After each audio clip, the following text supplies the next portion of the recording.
They say an alpha never kneels. That mercy is weakness. That power alone keeps a kingdom standing. Lady Seris Vale learned different the night they chained her beneath the flagship and threw her into the Black Winter Sea. 17 years serving the Iron Crown as Royal Arbiter, the woman who carried out every execution too dirty for noble hands. And this was her reward. Treason, they called it. Convenient lies signed by men who smile in marble halls while ordering murders in the dark. But the sea remembers what empires forget. And when that monstrous shorewolf dragged her from drowning, she didn't find salvation.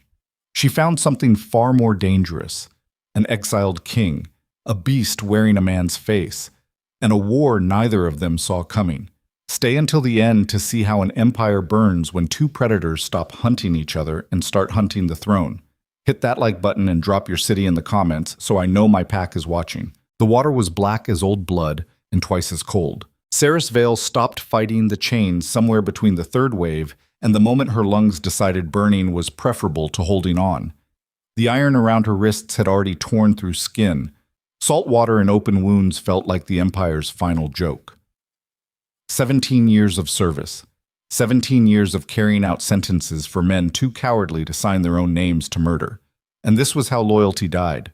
Drowned beneath a flagship in winter seas while the Emperor probably toasted her execution with wine that cost more than a fisherman's yearly wages. She didn't pray. Prayer required belief that someone was listening. The Empire had beaten that out of her around year 3, right after she'd been ordered to hang a woman whose only crime was knowing which lord kept which mistress. Seris had learned fast. The crown didn't punish crime. It punished inconvenience. The chains dragged her deeper. Darkness pressed against her eyes like velvet curtains at a funeral. Her body had stopped shivering, which she recognized as a bad sign. Hypothermia came for you gentle, seduction disguised as relief. The cold whispered that letting go would be easy. Just stop. Just sleep. The sea would handle the rest. Her last thought before the blackness took her wasn't regret. It was rage, pure, distilled. The kind of fury that could have powered empires if anyone had bothered to harness it instead of trying to drown it. Then something massive hit her from below, not a wave. Worse. Solid muscle and impossible size moving through water like vengeance with teeth. Jaws closed around the chains, metal screamed. Her body jerked upward so fast her neck snapped back. The surface erupted around her. Air hit her face like a slap from God himself. She gasped, choked, vomited seawater across fur the color of storm clouds. The creature carrying her was larger than any warhorse she'd ever sentenced a man to lose. Its shoulder rose above the waterline even as it swam. She caught glimpses of silver eyes burning with intelligence no animal should possess, and scars crisscrossing a muzzle built for tearing through armor. Sure, wolves were legend, myths designed to scare children and justify imperial hunting parties. Except this one had just saved her life. Or claimed it. Hard to tell the difference when you were barely conscious and still wearing chains. The beast swam toward cliffs she didn't recognize, black stone rising from black water. No lights. No harbor. Nothing that appeared on imperial maps, which meant either she'd drifted farther than physics allowed, or this creature knew routes the crown had never conquered. When they reached the rocks, the wolf dragged her onto a narrow shelf of stone and dropped her like a caught fish. She lay there gasping, bleeding, furious at being alive. The wolf stared down at her with those impossible silver eyes. Then it began to change. Bones cracked, fur receded. The massive frame compressed and reshaped with sounds that would have made battlefield surgeons vomit. Seris had watched men die in every way the Empire could devise. She'd never seen anything close to this. When the transformation finished, a man stood where the beast had been. Not just any man. A king. You could tell by the way he held himself, even naked and dripping on the rocks. Authority carved into bone structure, power worn like a second skin. He was tall enough to make average men feel inadequate and built like violence had been his primary education. Scars decorated his torso in silver lines, each one a story. Each one probably involving blood that wasn't his. His face was harder to read. Sharp features that could have been handsome if they weren't currently arranged into an expression somewhere between assessment and annoyance. His hair was dark, long enough to brush his shoulders, streaked with premature silver that matched his eyes. Those eyes studied her with the dangerous stillness of a predator deciding whether prey was worth the effort. He didn't speak. Neither did she. They just stared at each other across 3 feet of stone and 17 years of accumulated trauma. Finally, he moved, reached for something behind a rock, came back with rough spun cloth that he wrapped around his waist without hurry or modesty. Then he crouched down beside her, close enough that she could smell sea salt and something wilder, something that made the hindbrain scream warnings about apex predators. When he spoke, his voice was deeper than the ocean that had nearly claimed her. Raw. American frontier roughness with an edge that suggested he'd spent more time growling than talking. You're either very lucky or very cursed. Haven't decided which yet. Seris coughed up more seawater before she could answer. Her voice came out shredded. Neither. Just very expensive to kill. His mouth twitched. Might have been a smile on someone less dangerous. The Emperor certainly thought you were worth the effort. Whole flagship just to drown one woman. That's either respect or fear. Which was it? She tried to sit up, failed, settled for turning her head so she could look at him properly. If you're expecting gratitude, you'll die disappointed. I don't remember asking for rescue. Good, because I didn't offer it. The dreams said you'd wash up on my shore, didn't say I had to like it. Dreams. Perfect. She'd been saved by prophecy. Just what she needed. A mystical destiny to go with her wrongful execution. Tell your dreams they have shit timing. I was perfectly content drowning. Were you? He studied her face with unnerving intensity. Most people beg, plead, promise anything for one more breath. You just looked angry. Begging doesn't work on the sea. Or empires. I learned that young. He nodded slowly, like she'd said something that confirmed a suspicion. You're the Royal Arbiter, the Emperor's blade, the woman who carries out every execution too dirty for noble hands to touch. It wasn't a question, but she answered anyway.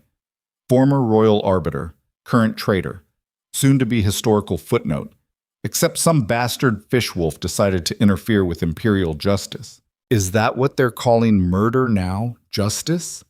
His voice dropped even lower. Interesting euphemism. You'd know all about euphemisms, wouldn't you, Draven Kaelor?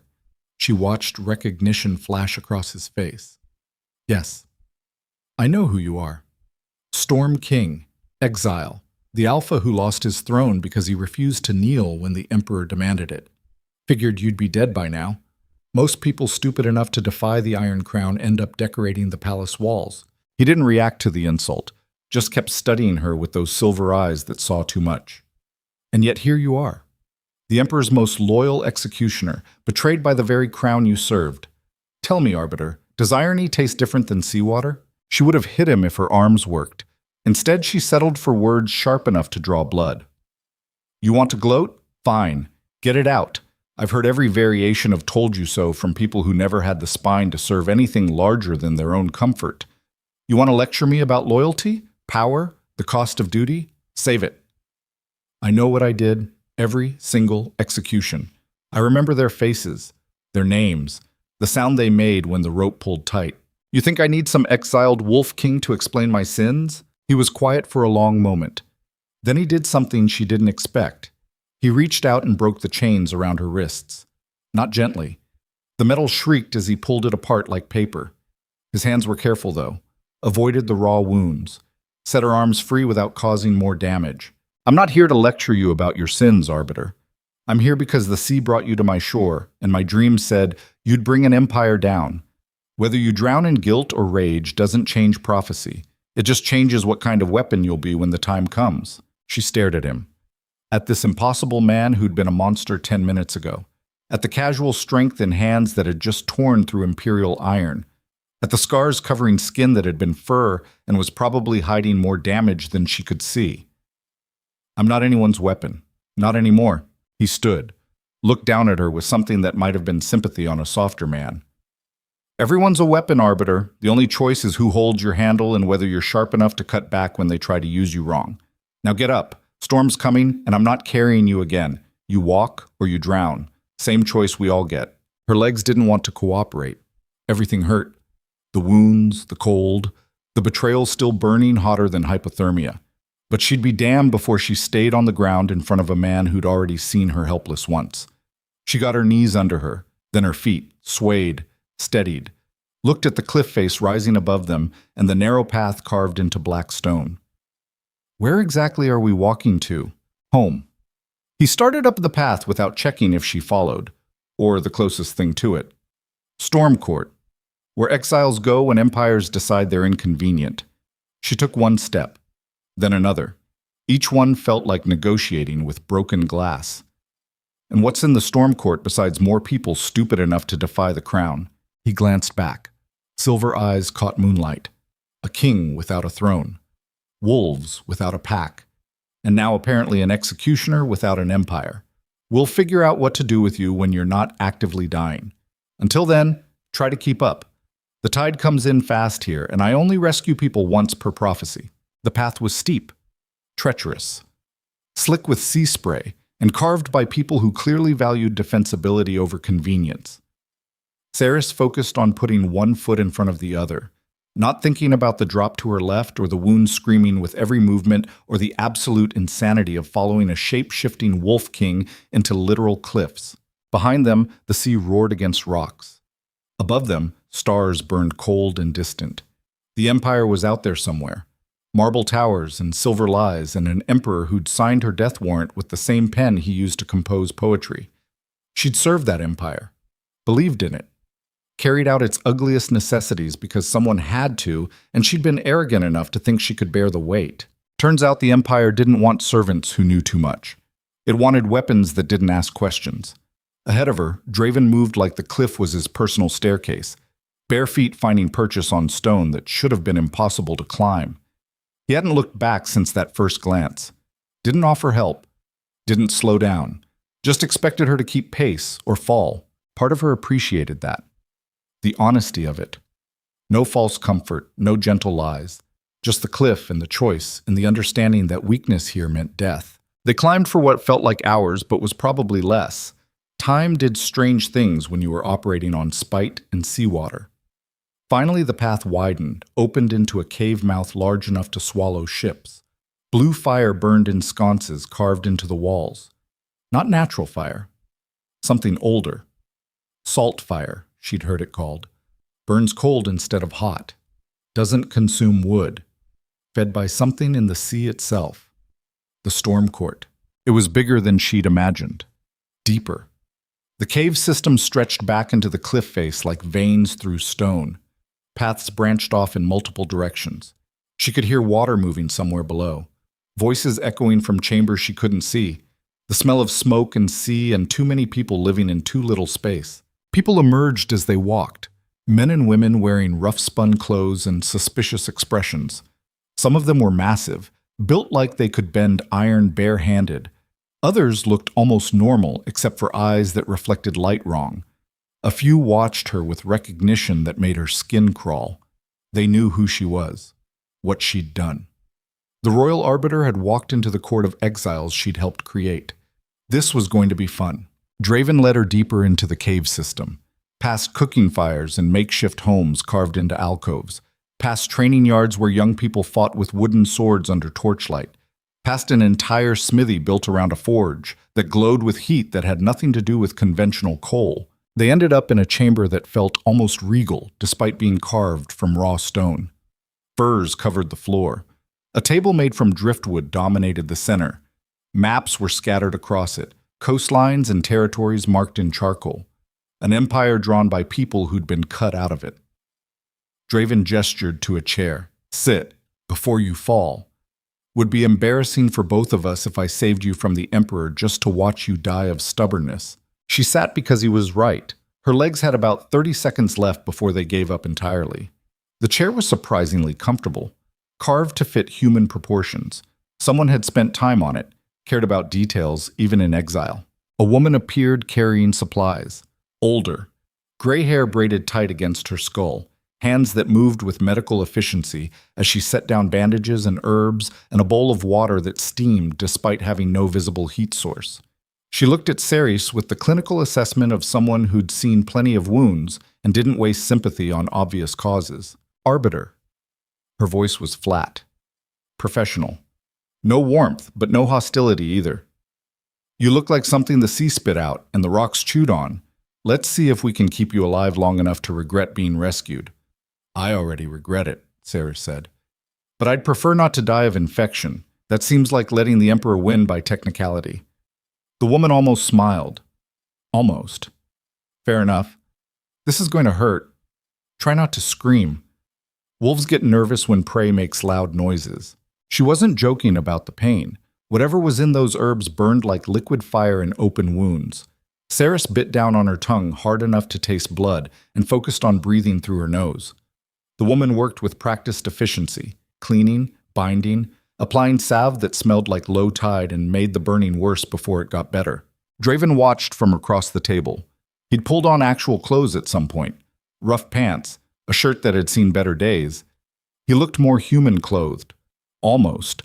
Except for the way he held perfectly still, the way his eyes tracked every movement in the room, the constant awareness of a predator who never really relaxed.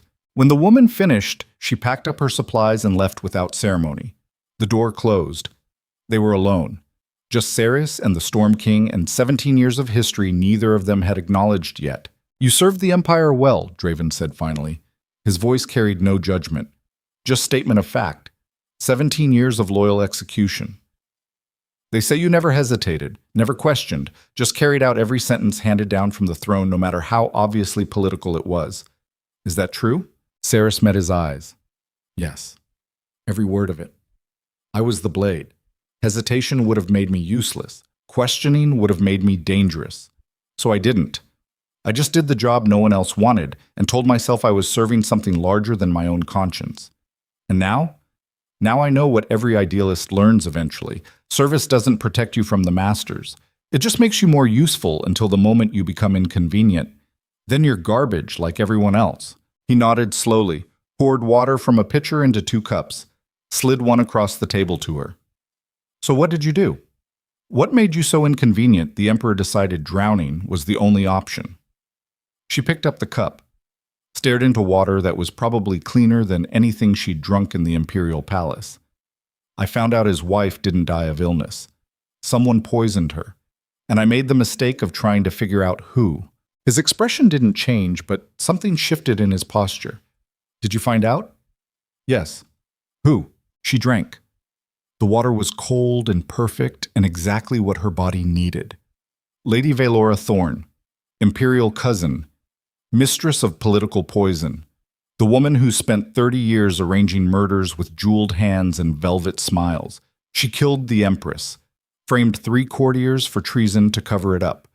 And when I started connecting the pattern, she framed me too, forged evidence, bribed witnesses, made me look like I'd been planning assassination for years.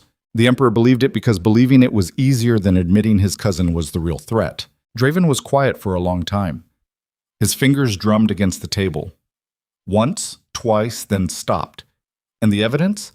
The real proof of her crimes? Hidden.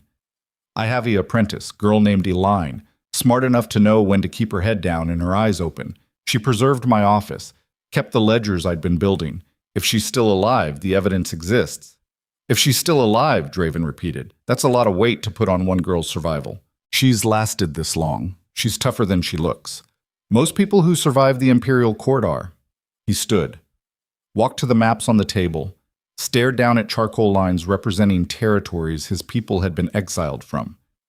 You're talking about going back, walking into the capital, recovering evidence from under the Emperor's nose, confronting a woman who's made assassination an art form, and you're doing all this while officially dead and probably still wearing a death warrant.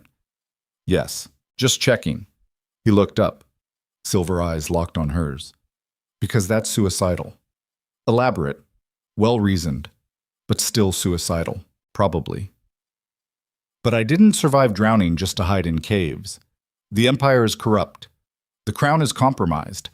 And there's a young prince named Cassian who's next in line and might actually be worth saving. If Valora isn't stopped, she'll kill him too, place her own bloodline on the throne, and then everyone I executed for treason will look like saints compared to what comes next. Why do you care? His voice was genuinely curious, not mocking. You said yourself the Empire betrayed you. Why risk everything to save it?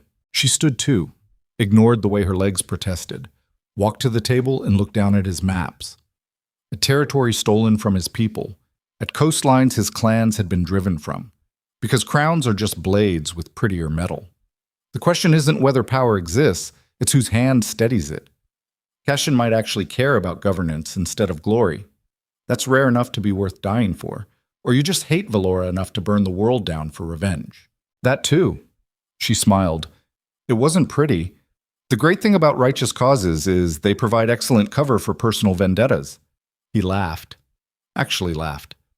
Deep and rough and startling in a man who'd been carved from stone for the last hour. You're honest about your damage. That's rarer than wise princes. I've had 17 years to study my own capacity for violence. Lying about it seems pointless. They stood there on opposite sides of a driftwood table covered in maps of an empire that wanted them both dead. Outside the chamber, wolves moved through caves lit by blue fire. The sea pounded against cliffs that had stood longer than kingdoms. And two people who should have been enemies looked at each other with something more dangerous than hatred. Recognition. The kind that feels supernatural. Because crowns might be inherited, but true equals are rare enough to seem like prophecy, even when they're standing right in front of you arguing about revenge and governance, and whether saving empires from themselves is noble or suicidal. Draven spoke first. If we do this, if we actually try to take down Valora and save your prince and correct the empire's corruption, we do it as equals, not king and subject, not rescuer and rescued, partners. You don't kneel to me and I don't expect gratitude for pulling you out of the sea, understood? She studied him. This impossible man who'd been a monster and was probably hiding even more damage than she carried. An alpha who'd lost his throne because he refused to submit. A king without a kingdom who still moved like sovereignty was carved into his bones. Understood. But one condition of my own. He waited. When this is over and the empire is corrected and your people get their lands back, you don't expect me to retire quietly into some cave and play grateful survivor. I'm the Royal Arbiter. That's not just a title. It's what I am. Cassian will need someone who knows how power really works, someone who isn't afraid to tell kings when they're wrong. That's me. Not your mate. Not your subject.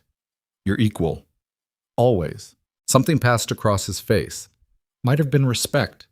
Might have been something more dangerous that neither of them was ready to name yet. Deal.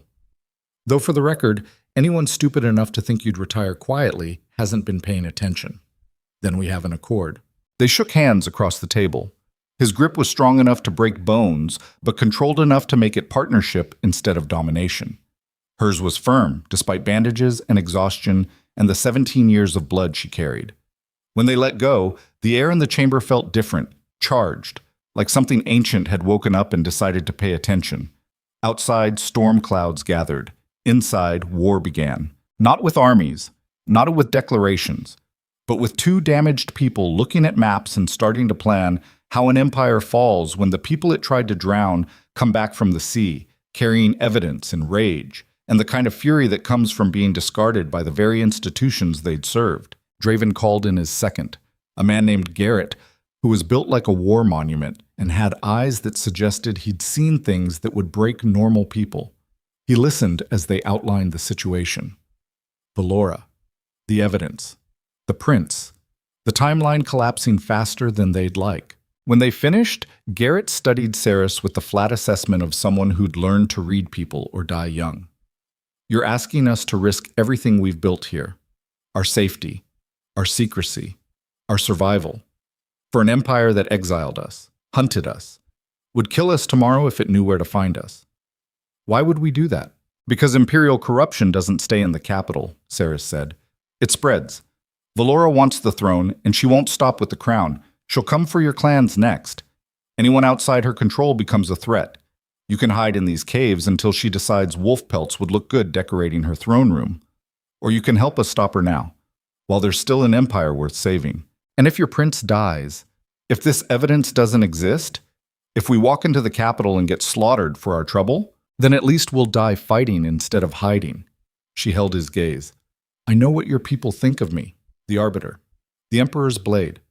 I executed your kind, signed warrants, carried out sentences that should have been questioned. I'm not asking for forgiveness. I'm offering partnership. Help me bring down Valora, and I'll spend whatever time I have left making sure Cassian protects your lands, your rights, your people. That's the deal. Take it or leave it, but decide now, because the longer we wait, the more people die. Garrett looked at Draven. The Storm King nodded once, short, definitive. The kind of gesture that carried weight in cultures where body language spoke louder than words. The second turned back to Seris. We'll help. Not because we trust you, because Draven's dreams haven't been wrong yet, and apparently you're supposed to bring down an empire. Might as well make sure you're aimed at the right target when you fall. It wasn't poetry, but it was commitment. In the world they lived in, that was worth more than promises. They spent the next hours planning. Routes into the capital. Contacts who might still be alive. The layout of the palace, and which passages could be used without triggering every alarm the Emperor had installed. Draven's knowledge of coastlines met Seris's understanding of court politics. They moved pieces across the map like chess players who'd been studying each other's games for years. Somewhere past midnight, exhaustion caught up with her. Seris felt it hit like a physical thing, the adrenaline bleeding out, the wounds making themselves known again. The weight of 17 years and one very long drowning settling into bones. She must have swayed because suddenly Draven was beside her, not touching, just present, radiating heat that had nothing to do with conventional body temperature. You need sleep, actual sleep, not whatever passing out from blood loss thing you're about to do. He gestured to a chamber off the main room. There's a bed, door locks from inside if you don't trust wolves. Fresh water, clothes that might fit, rest. We move in 3 days. Can't storm empires if you're unconscious. She wanted to argue, insist she was fine, but her body had other ideas, and her body had rarely been wrong about its own limitations. Fine. 3 days. Then we save a prince and burn a kingdom. Correct an empire, he said. We're correcting it. Burning leaves nothing but ash. You said it yourself. Power doesn't disappear, it just changes hands. Better to make sure the right hands catch it. She looked at him, really looked, past the scars and silver eyes and the dangerous stillness. Saw something she hadn't expected. Honor. Not the clean kind written about in songs, the complicated kind that came from surviving long enough to learn that ideals cost blood and compromise wasn't always surrender. You're not what I expected, she said quietly. Neither are you. Most people I rescue are grateful. You're just angry and calculating. It's refreshing. Most people you rescue didn't spend 17 years becoming the thing they're fighting against. His expression softened. Just barely. Enough to be visible if you were looking. We're all the thing we're fighting against, Arbiter. The difference is whether we're honest about it. Now sleep. Tomorrow we start turning survival into strategy. And you'll need all your strength for that, because my people aren't going to make trusting you easy. She nodded, walked to the chamber, paused at the doorway. Draven. Yes? Thank you. For the rescue I didn't ask for the partnership I don't deserve, for not drowning me yourself when you realized who I was. He met her eyes. You're welcome. For all of it. Now sleep before I regret having conversations at midnight with women who argue with everything, including gratitude. She almost smiled. Almost. Then she went inside and locked the door behind her because trust was expensive and she'd spent all her currency on an empire that had tried to kill her. The bed was simple, furs over stone, but after drowning and climbing and bleeding, it felt like luxury. She lay down still, wearing borrowed clothes and bandages and the weight of choices she couldn't unmake. Sleep should have been impossible. Her mind should have been racing, planning, calculating every angle of an impossible mission into a capital that wanted her dead. Instead, she was unconscious in seconds, the kind of sleep that comes from surviving the unsurvivable. Her last thought before darkness took her was simpler than prophecy. She'd survived. The Empire thought her dead, and now they'd learn what happened when the weapons you discarded came back sharp enough to cut the hands that had held them. Somewhere in the dark, Lady Valora Thorne smiled and raised a glass to her continued success. Somewhere in the capital, Prince Cassian studied treaties and wondered why his father looked so haunted. Somewhere in the imperial palace, a young apprentice named Eline hid ledgers and prayed to God she wasn't sure existed anymore, that her mentor might somehow still be alive. And in the storm court beneath black cliffs and blue fire, An Alpha and an Arbiter slept in separate chambers, separated by stone and history, and damage neither had named yet, but already planning, already calculating, already becoming the thing empires feared most, partners who had nothing left to lose and everything to fight for. The sea roared against the rocks. The storm gathered strength, and in 3 days the Empire would learn what drowning really meant. 3 days felt like 3 years when you were sleeping in exile surrounded by people who had excellent reasons to hate you. Seris woke on the first morning to find breakfast outside her door, bread that tasted like salt and smoke, dried fish, water so cold it hurt her teeth. No note, no explanation, just sustenance delivered by people who clearly hadn't decided whether keeping her alive was strategy or stupidity. She ate alone in her chamber while outside the storm court went about its business, with the efficient rhythm of a community that had learned survival the hard way. She could hear training, voices calling instructions, metal on metal, the particular sounds of people preparing for war without calling it that. Her wounds were healing faster than they should. Whatever the old woman had put in those herbs was doing work that bordered on supernatural. The deep cuts around her wrists were already forming scar tissue, the bruises fading from purple to yellow-green. Her body was rebuilding itself with the stubborn efficiency of someone who'd survived too much to quit now. She spent the morning studying the maps Draven had left in her chamber. Coastlines and territories. Imperial borders drawn by people who'd been expelled from them. She recognized patrol routes, guard rotations, the particular vulnerabilities that came from an empire that had grown too comfortable, assuming its enemies were all safely dead or distant. Around midday, a knock. Not Draven, a younger woman, maybe 20, built compact and dangerous, eyes that tracked movement like a predator waiting for prey to bolt. "Alpha wants to see you. Training yard. Now!" Her voice carried the flat hostility of someone who'd been ordered to be polite and was barely managing it. Seris stood, smoothed down the rough-spun clothes someone had provided. They fit reasonably well, which suggested either lucky guessing or someone had studied her measurements while she was unconscious. Neither option was comforting. Lead the way. The training yard was carved into a natural amphitheater of stone. Torches burned along the edges even in daylight. The blue salt fire gave everything an underwater quality, made shadows dance in ways that played tricks on depth perception. Draven stood in the center wearing pants and nothing else. Sweat gleamed on skin covered in scars. He was sparring with Garrett using wooden practice swords that still looked capable of breaking bones if swung with intent, and both men were swinging with considerable intent. They moved like violence was a language they'd been speaking since birth. Fast, brutal, no wasted motion. Garrett was bigger, but Draven was faster, the kind of speed that came from reflexes honed by shifting between forms. He flowed around strikes that should have connected and responded with attacks that forced Garrett to give ground. A crowd had gathered, wolves watching their alpha train, some in human form, others sitting on haunches with silver eyes reflecting torchlight, all of them radiating the particular tension of a pack that existed in a permanent state of readiness. The young woman who'd brought Seris gestured to a space along the wall. "Wait there. Don't touch anything. Don't talk to anyone. And try not to look so much like the woman who executed half our families." Seris met her eyes. "I was that woman. Looking different won't change it, but I appreciate the advice." Something flickered across the girl's face. Might have been surprised that the Arbiter wasn't denying her past. She nodded once, short, then melted back into the crowd. The sparring match ended when Draven swept Garrett's legs and followed him down with a practice blade at his throat. The bigger man laughed, tapped out, let himself be pulled to his feet with the easy camaraderie of men who'd been testing each other for years. Draven turned towards Seris. His chest was heaving, but his voice was steady. "Arbiter. Good. You're conscious. How are the wounds?" "Healing.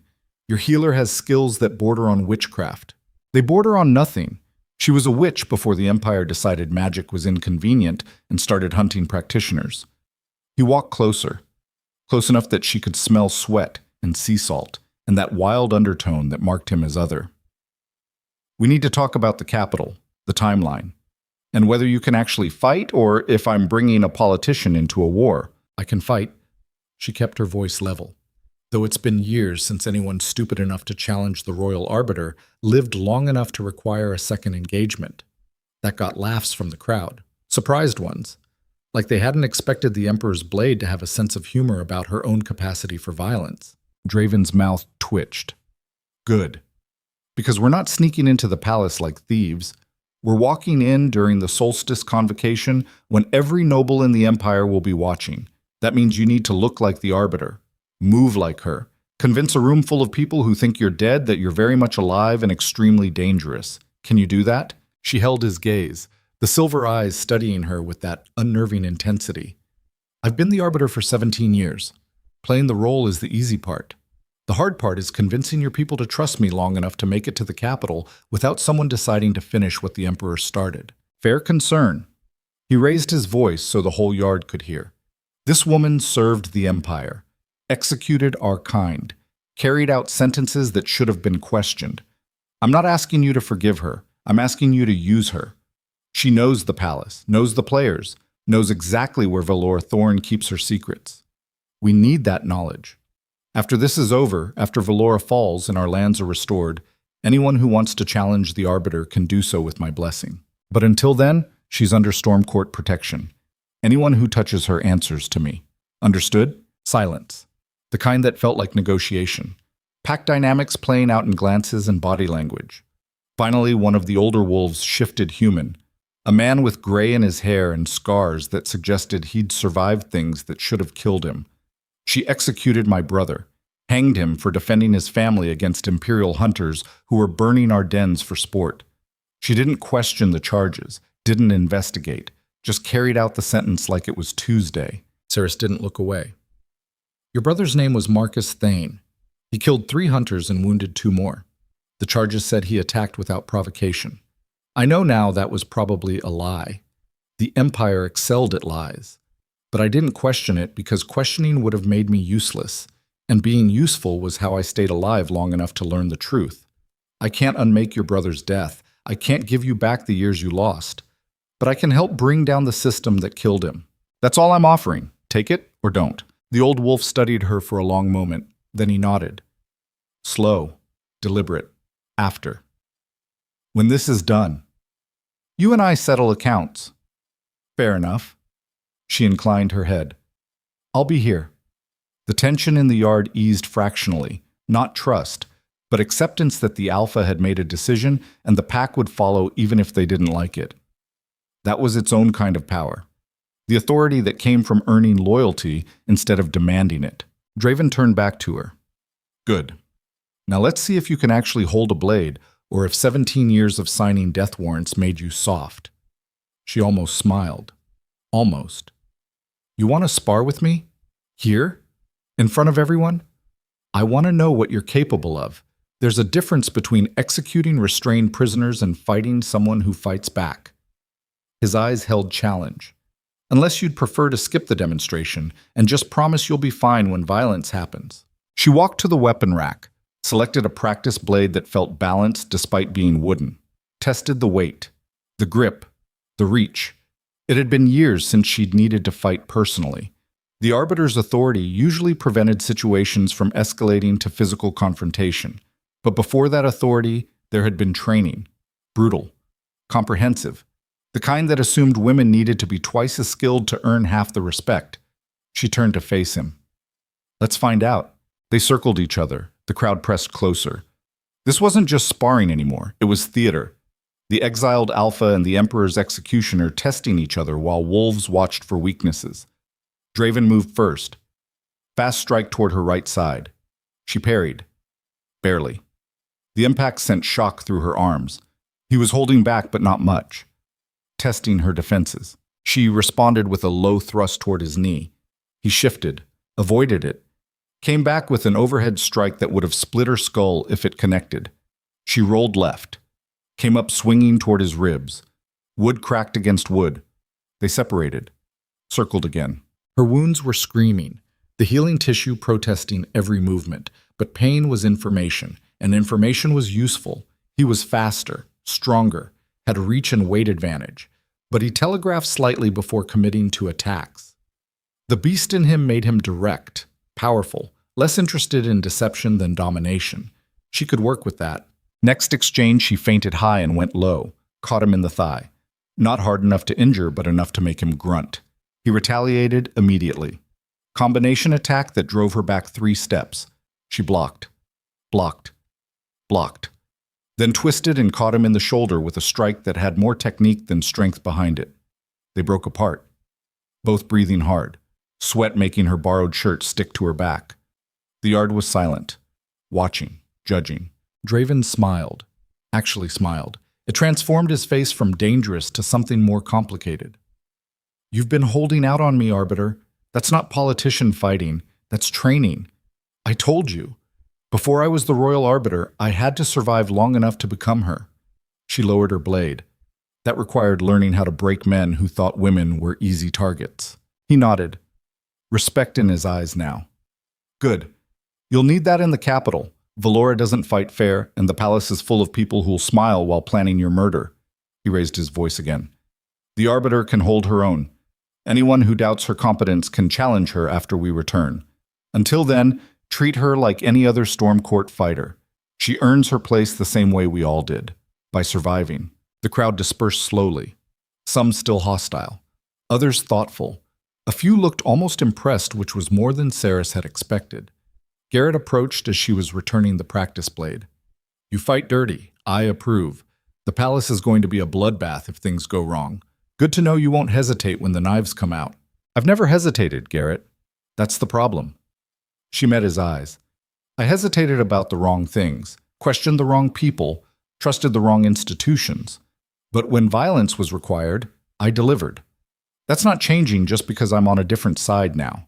He grunted. Fair enough? Come on. Strategy session in an hour. We need to finalize routes and timing, and you need to explain exactly how we're getting past the Imperial Guard without triggering every alarm the Emperor installed after the last assassination attempt. The strategy session took place in Draven's chamber.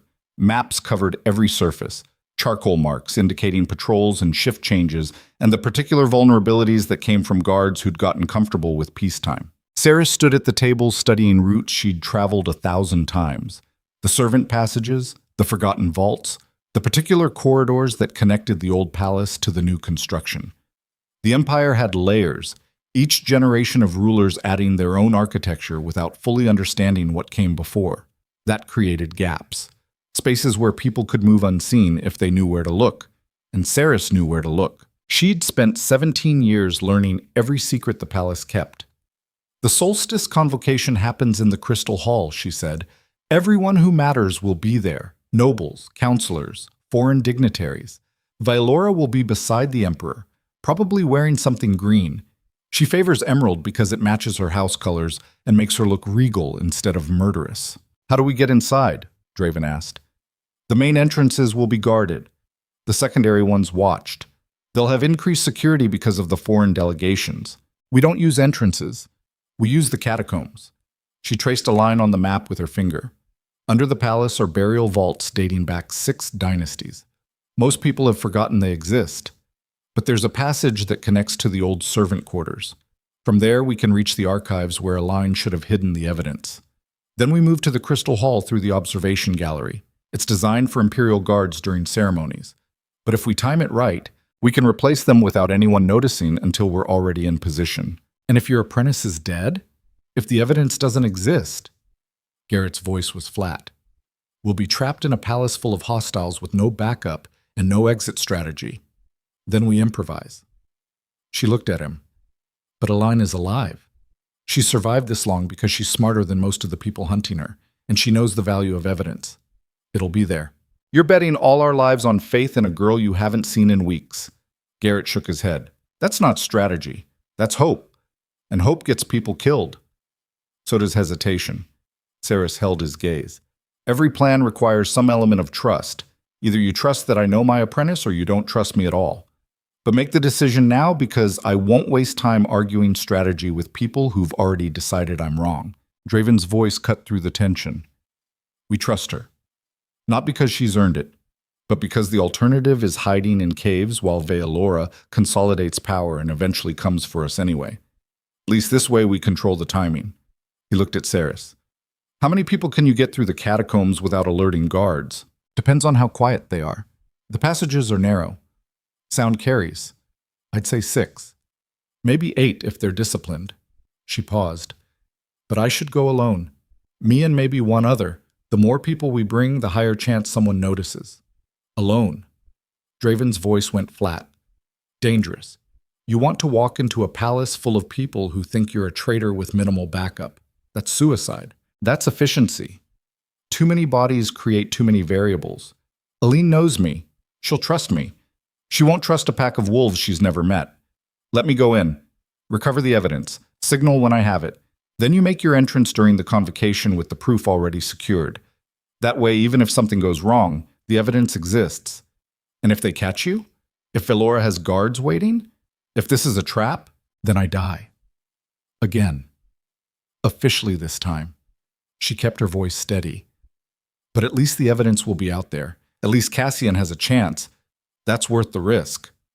Draven stared at her, silver eyes burning with something that looked like fury and fear competing for dominance. You want me to send you into the palace alone, let you walk into danger without backup, just trust that you'll survive and signal when ready? Yes. No. His voice was hard, final. We go together. You and me. 2 people are quieter than 8, but not as vulnerable as 1. I'm not sending you to die after pulling you out of the ocean.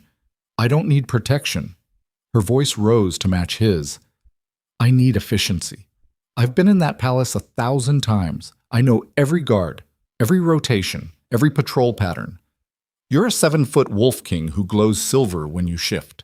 Exactly how do you plan to stay subtle? The same way I've survived 10 years of exile without the Empire finding me. By being better at hiding than they are at seeking. He leaned forward, hands flat on the table. You don't trust me to keep up? Fine, but I'm coming. That's not negotiable. They stared at each other across maps and history. The air in the chamber felt charged. Dangerous. Like 2 storms colliding and neither willing to break first. Finally, Garrett cleared his throat. You're both idiots. The Arbiter is right that too many people creates problems. The Alpha is right that sending her alone is suicide.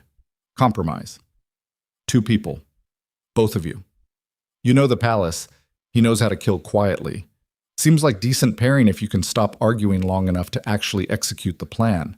Seris looked at Draven, saw the stubborn set of his jaw, the way his hands had curled into fists against the table.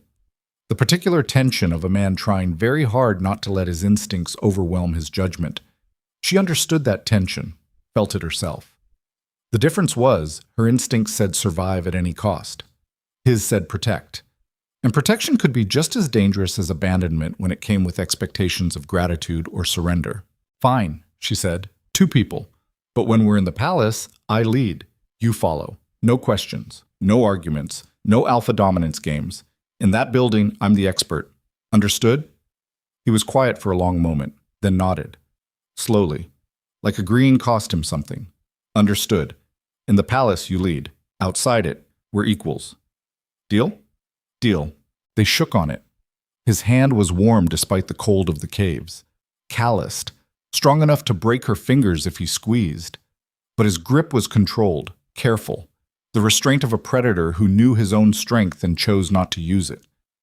When he let go, she felt the loss of that warmth more than she wanted to admit. The next 2 days passed in preparation. Seris trained with the wolves, learned their signals, their formations, the particular way they communicated in combat without words. It was different from imperial military structure, less rigid, more intuitive, based on trust and pack dynamics rather than rank and obedience. She also spent time with the old woman who'd treated her wounds. Her name was Marin, and she'd been practicing healing magic for 60 years before the Empire decided practitioners were dangerous and started hunting them. She taught Seris about herbs that stopped bleeding, poisons that could be hidden in jewelry, antidotes that would keep you alive long enough to reach proper help. You're preparing to die, Marin said during one of their sessions.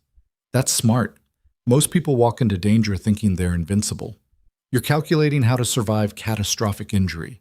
That's the difference between soldiers and survivors. I've been both. Seris accepted a small vial of clear liquid. This is the antidote? For most common poisons, yes. Won't help if Velora uses something exotic, But it'll buy you time if she tries the usual tricks. Drink it fast when you need it. Tastes like death, but works better than prayer. Everything tastes like death lately. Marin smiled. Grim. That's because you finally stopped lying to yourself about what living costs. Most people never get that honest. She paused. The Alpha watches you. Did you know that? Seris looked up. Watches me. Not obviously.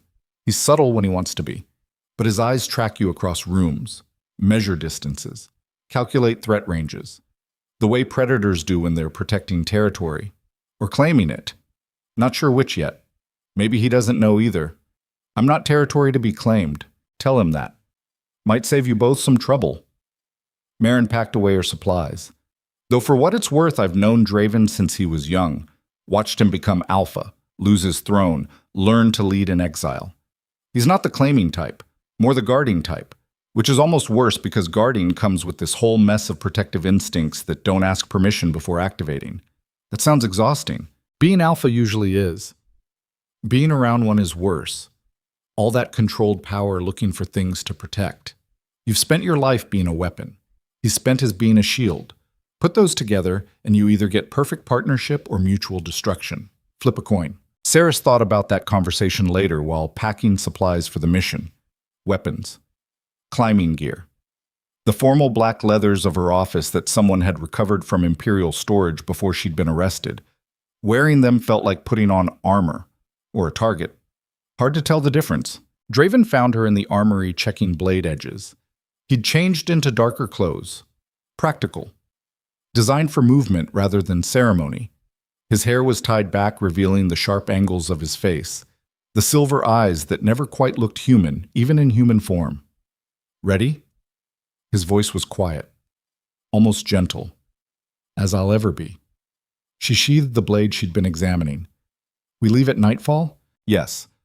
Garrett will take command here while we're gone. If we're not back in 7 days, he'll assume we're dead and move the clan to the northern territories. Safer there. More isolated. Planning for failure already? Planning for reality. Most missions fail. The ones that succeed are usually lucky rather than skilled. But we stack the odds best we can and hope luck favors preparation. She turned to face him fully. Why are you doing this? Really? Don't give me prophecy or destiny. Tell me why an exiled king risks everything to help correct an empire that expelled his people. He was quiet for a long moment. When he spoke, his voice carried weight.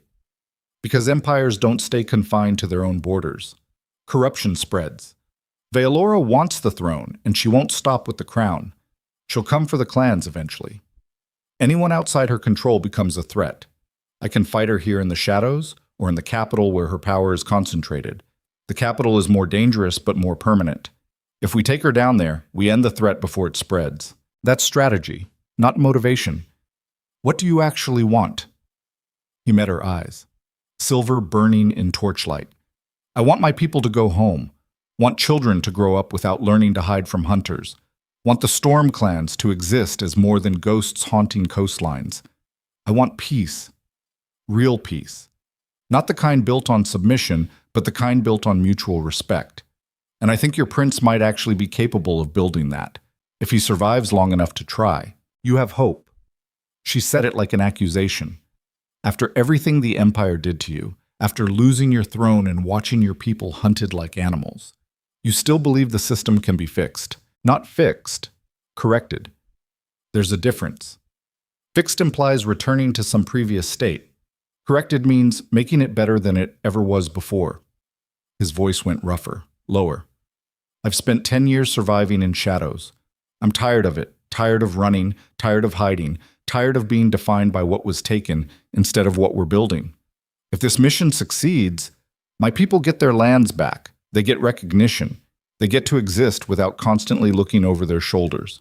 That's worth risking my life for. Even if it means partnering with the woman who executed your kind.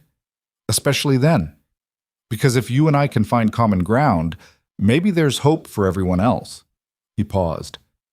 You asked what I want. I'll tell you what I don't want. I don't want more war, more exile, more young wolves learning to shift under moonlight while hiding from Imperial patrols. I don't want my legacy to be survival. I want it to be restoration. And I can't do that alone. She understood then. Really understood. He wasn't helping her out of prophecy or strategy or even revenge. He was helping because he'd spent 10 years learning that power without purpose was just another kind of prison. And he'd chosen purpose. Chosen building something better, even if building meant partnering with former enemies. That took a particular kind of courage, the kind that came from being broken and choosing to put yourself back together differently instead of just surviving the damage. "We should go," she said quietly, "before I start thinking you're actually noble instead of just pragmatic. Can't have that. Might ruin my reputation." He picked up his pack. "One more thing before we leave." "What? If things go wrong? If we're separated or captured or things collapse faster than we can control?" "You run. Don't try to save me. Don't sacrifice yourself for rescue. Just complete the mission and get out. The evidence is what matters. Not me, not you. The evidence." She studied his face, saw the seriousness there, the acceptance of potential death that came from leading people into danger for years. "No. If things go wrong, we adapt. Together. I didn't survive drowning just to abandon the first person stupid enough to pull me out. We both get out or we both go down. Those are the options. That's not practical. It's partnership. You said we're equals. That means equal risk, equal commitment, equal responsibility. You don't get to be noble and sacrificial while I run away like a coward. We see this through together or not at all." His jaw tightened. "You're impossible. I'm honest. There's a difference. Now can we go storm a palace, or do you need more time to argue about heroic sacrifice?" He almost smiled. "Almost. Let's go before I remember why working alone is easier." They left the storm court as night fell. The caves were quieter than usual. Wolves gathered to watch them leave. Some nodded. Others just stared with eyes that reflected torchlight. The old man whose brother Seris had executed stepped forward as they passed. "Royal Arbiter. Bring down the system that took my family, then come back so we can settle personal accounts. In that order." She met his gaze. "Deal. I'll see you when this is over." He nodded, satisfied. Stepped back into the crowd. They climbed down this cliff path in silence. The sea roared below. Stars burned cold above. The Empire was out there somewhere. Marble towers and silver lies and a woman who'd made assassination an art form. When they reached the bottom, Draven shifted. The transformation still looked painful, bones breaking and reforming, skin becoming fur, human intelligence burning behind animal eyes. When it finished, the massive shore wolf stood where the man had been. He knelt, gestured with his massive head toward his back. Seris understood. The fastest way to cover distance was riding. She'd seen how he moved in wolf form, faster than horses, tireless, built for traveling coastlines in darkness. She climbed onto his back, settled against fur that was surprisingly soft despite looking coarse, gripped with her legs and one hand tangled in his mane. "Ready," she said quietly. He surged forward, not running, flowing, like darkness given form and purpose. The coastline blurred past them, black cliffs and silver surf, and the particular beauty that came from landscapes unmarked by human presence. She'd spent 17 years in the capital, in marble halls and formal gardens, and architecture designed to remind everyone who held power. This was different, raw, honest, nature that didn't care about empires or politics or the particular ways humans destroyed each other. It was beautiful, in the way that dangerous things often are. They traveled through the night. Draven only stopped once to drink from a stream and let her adjust her grip. Then they were moving again, eating distance, racing toward the capital with the kind of determination that came from people who'd learned delay was just another word for failure. Dawn found them on a ridge overlooking the imperial city. The capital rose from the valley like a crown forgotten by gods, marble towers catching first light, silver domes reflecting sky, gardens arranged in geometric perfection, and at the center, the palace, massive, arrogant, built by generations of rulers who believed power was destiny rather than responsibility. Seris stared at the city she'd served, the place that had tried to drown her. From this distance, it looked almost beautiful, like a jewel, like something worth protecting. Up close, she knew it was rotting from the inside out. Corruption dressed in ceremony, murder disguised as justice, an empire that had forgotten the difference between strength and cruelty. But it could be better if they succeeded, if the evidence existed, if Prince Cassian was half the ruler she hoped he could be. That was a lot of ifs. Draven shifted back to human form beside her, pulled on clothes from his pack, studied the city with eyes that had seen it from this distance before. 10 years ago when he'd been expelled, told never to return on pain of death. Now he was returning, with the Empire's former executioner, to bring down the woman who'd poisoned empresses and framed innocents and would absolutely kill them both if she got the chance. Last chance to back out, he said quietly. Once we go down there, there's no retreat, no do-overs. We commit fully or people die. Probably us. Maybe others. Are you ready for that? Seris looked at the capital, at marble towers built on bones, at power consolidated through centuries of violence dressed as law, at an empire that had betrayed everything she'd believed in and then tried to erase her when she'd gotten inconvenient. I'm ready. Let's go teach them what happens when weapons remember their people. He nodded. Once. Final. Then they started down the ridge toward the city as morning light turned marble into gold, and the Empire woke unaware that the dead were coming home, carrying truth sharp enough to cut through lies and fury, strong enough to burn down dynasties. The catacombs waited, the evidence hidden, the convocation gathering, and two people who should have been enemies walked into the heart of imperial power with nothing but partnership and the absolute certainty that some things were worth dying for, even when you'd already drowned once trying to survive them. The catacombs smelled like death remembered imperfectly by stone.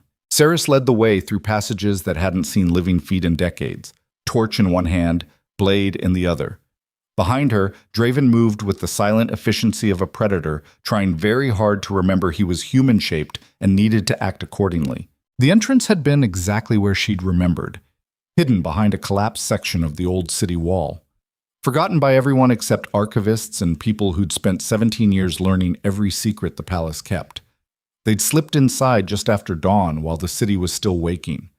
Guards changing shifts, servants starting daily routines. The particular chaos that came from thousands of people moving through choreographed rituals without really seeing each other. Now they were beneath it all, under the marble and ceremony, in the bones of the empire where dead rulers slept in stone tombs carved with lies about their greatness. The passage narrowed. Seris had to turn sideways to squeeze through a section where two walls had shifted closer over centuries. Behind her, she heard Draven grunt as his shoulders caught.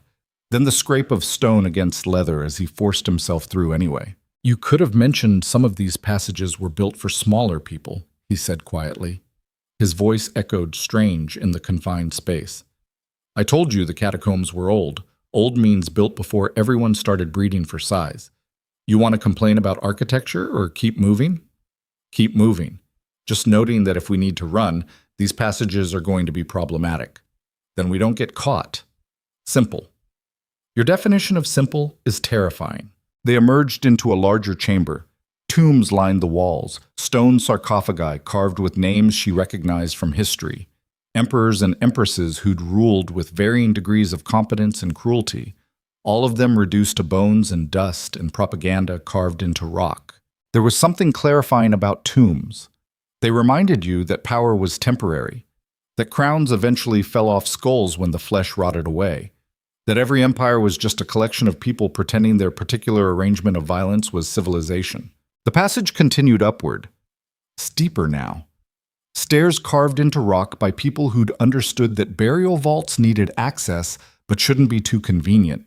Make it difficult to reach the dead and you reduce the chance of grave robbing. Make it impossible and you trap yourself during funeral processions. She counted steps. 53, 78, 92.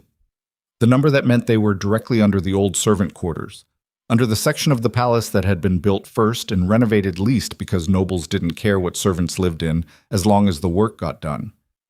The stairs ended at a wall, solid stone, no visible door, no obvious mechanism. Just rock that looked like it had been there since the foundation was laid. Draven studied it with silver eyes that saw too much. There's a door here. I can smell air moving. Where's the trigger? Third stone from the left. Eye level, press and turn clockwise. She demonstrated. The stone shifted under her hand, clicked. The wall section swung inward on hinges that shrieked from disuse. Beyond was a storage room, abandoned, filled with broken furniture and supplies that had been deemed unworthy of use even by imperial servants. Dust covered everything thick enough to track footprints. They moved through it carefully. Seris studied the dust. No recent tracks. No sign anyone had been here since the last inventory. Good. The passage was still secret. The door on the far side led to a hallway. Narrow, utilitarian, designed for servants to move through the palace without being seen by nobles who didn't want reminders that their comfort required labor. She knew these halls, had used them herself when she needed to move through the palace without ceremony. They encountered their first person 3 turns later, a servant girl, maybe 16, carrying linens toward the guest quarters. She turned a corner and froze when she saw them. Her eyes went wide. Recognized Seris. Recognized what that recognition meant. The girl opened her mouth. Draven moved, fast, one hand over her mouth, the other steadying her so she didn't drop the linens. He pulled her into an alcove, held her there with the gentle restraint of someone who knew exactly how much pressure would stop screaming without causing injury. Seris stepped close, kept her voice low. Calm. I'm not going to hurt you. We're not here for you, but I need you to stay quiet. Can you do that? The girl's eyes were huge, terrified. She nodded frantically. Good. What's your name? The girl hesitated, then whispered against Draven's palm. Mira. Mira. Listen carefully. The Royal Arbiter is not dead. I was framed. I'm here to recover evidence that proves Lady Valora poisoned the Empress. Do you understand? Another nod. Less frantic now. More calculating. Like she was reassessing the situation. Do you know Elaine? My apprentice? Young woman. Dark hair. Works in the archives? Mira nodded again. More certain this time. Is she alive? A pause, then another nod. Relief hit Seris like a physical thing. Where is she? Mira glanced at Draven's hand. He lowered it slowly, ready to cover her mouth again if she screamed. The girl didn't scream, just stared at Seris with something that looked like hope fighting fear. Alana's in the Undercroft, under the archives. She's been hiding there since you were arrested, living off supplies she stole, waiting. She said you'd come back. Everyone else thought she was crazy. Smart girl. Seris smiled, grim. Does anyone know she's down there? Some of us. The servants. We've been bringing her food, information, keeping quiet because the archives without a line are worse, and we don't want whoever replaces her. Mira's voice got stronger. Are you really here to bring down Lady Valora? That's the plan. Good. She's a monster. Everyone knows it. We just can't prove it, and people who try to prove it end up dead, or arrested for treason, like you. Seris studied the girl, saw the steel under the fear, the particular courage that came from people with no power learning to survive around those who had too much. How do we get to the Undercroft without alerting guards? Follow me. Mira adjusted her linens, straightened her uniform, became a servant again. Invisible by design. But if anyone stops us, your new staff being trained, don't talk. Don't look at anyone directly. Just follow and walk like you belong. They followed her through halls that grew progressively nicer, stone becoming marble, utilitarian becoming decorative, the palace showing its wealth the way predators showed teeth, a reminder of power, of resources, of the ability to waste gold on ceilings when people in the lower city were starving. They passed other servants, guards on patrol, minor nobles hurrying toward meetings. No one looked twice at them. Invisibility was the servant's greatest protection. Be unremarkable and you become furniture. Useful but unnoticed. The archives occupied 3 floors in the Eastern Tower. Books and scrolls and documents dating back to the Empire's founding. Records of every law, every decree, every trial and execution and property transfer. The accumulated paperwork of civilization trying to organize itself into something that looked intentional instead of chaotic. Mira led them past the main reading rooms, past study carrels where scholars bent over ancient texts, past the desk where the head archivist sat glaring at anyone who dared interrupt his cataloging, down a narrow staircase hidden behind a shelf of tax records from 6 dynasties ago. The Undercroft was smaller than Seris expected, more closet than room, filled with damaged documents waiting for restoration. Papers too fragile to be accessible but too important to destroy. And in the corner, surrounded by candles and ledgers and the particular exhaustion that came from weeks of sustained terror, sat Elaine. She looked up when the door opened. Her hand went to a knife that was more symbolic than practical. Then she saw Seris and the knife clattered to the floor. Arbiter. Her voice broke. You're alive. You're actually alive, I thought. Everyone said. The Emperor announced you drowned, and I knew you wouldn't drown, but weeks passed and no word, and I thought maybe this time. Seris crossed the room, pulled her apprentice into a hug that was more relief than sentiment. I'm alive, harder to kill than the Empire expected. Are you hurt? No. Scared, hungry, tired, but not hurt. Elaine pulled back, studied Seris's face, then looked past her at Draven, who'd positioned himself by the door. Watching, guarding, making himself useful without crowding the reunion. Who's the terrifying man with silver eyes? Draven Kaelor. Storm King. Current ally. Long story. She turned to Draven. This is Elaine, the apprentice who kept me sane through 17 years of judicial murder. If anyone knows where the evidence is, she does. Draven inclined his head. The gesture somehow managed to convey respect without submission. Miss Elaine, your mentor speaks highly of your survival skills. For what it's worth, anyone who can hide from Imperial guards for weeks while stealing supplies deserves commendation. Elaine blinked, then almost smiled. Are all exiled kings this polite? Only the ones who want to stay alive long enough to get their kingdoms back. Where's the evidence? Elaine moved to a stack of ledgers, pulled out 3 specific books, flipped them open to reveal hollowed sections filled with papers. Confessions, poison purchase records, witness statements, payment receipts, everything we'd collected on Valora's network. I kept it all. She hesitated. But there's more. Worse. Worse than the Imperial cousin poisoning empresses? Seris's voice went flat. Dangerous. What could be worse? Elaine pulled out another document. This one sealed with wax bearing the Emperor's personal crest. A decree. Signed 2 weeks ago.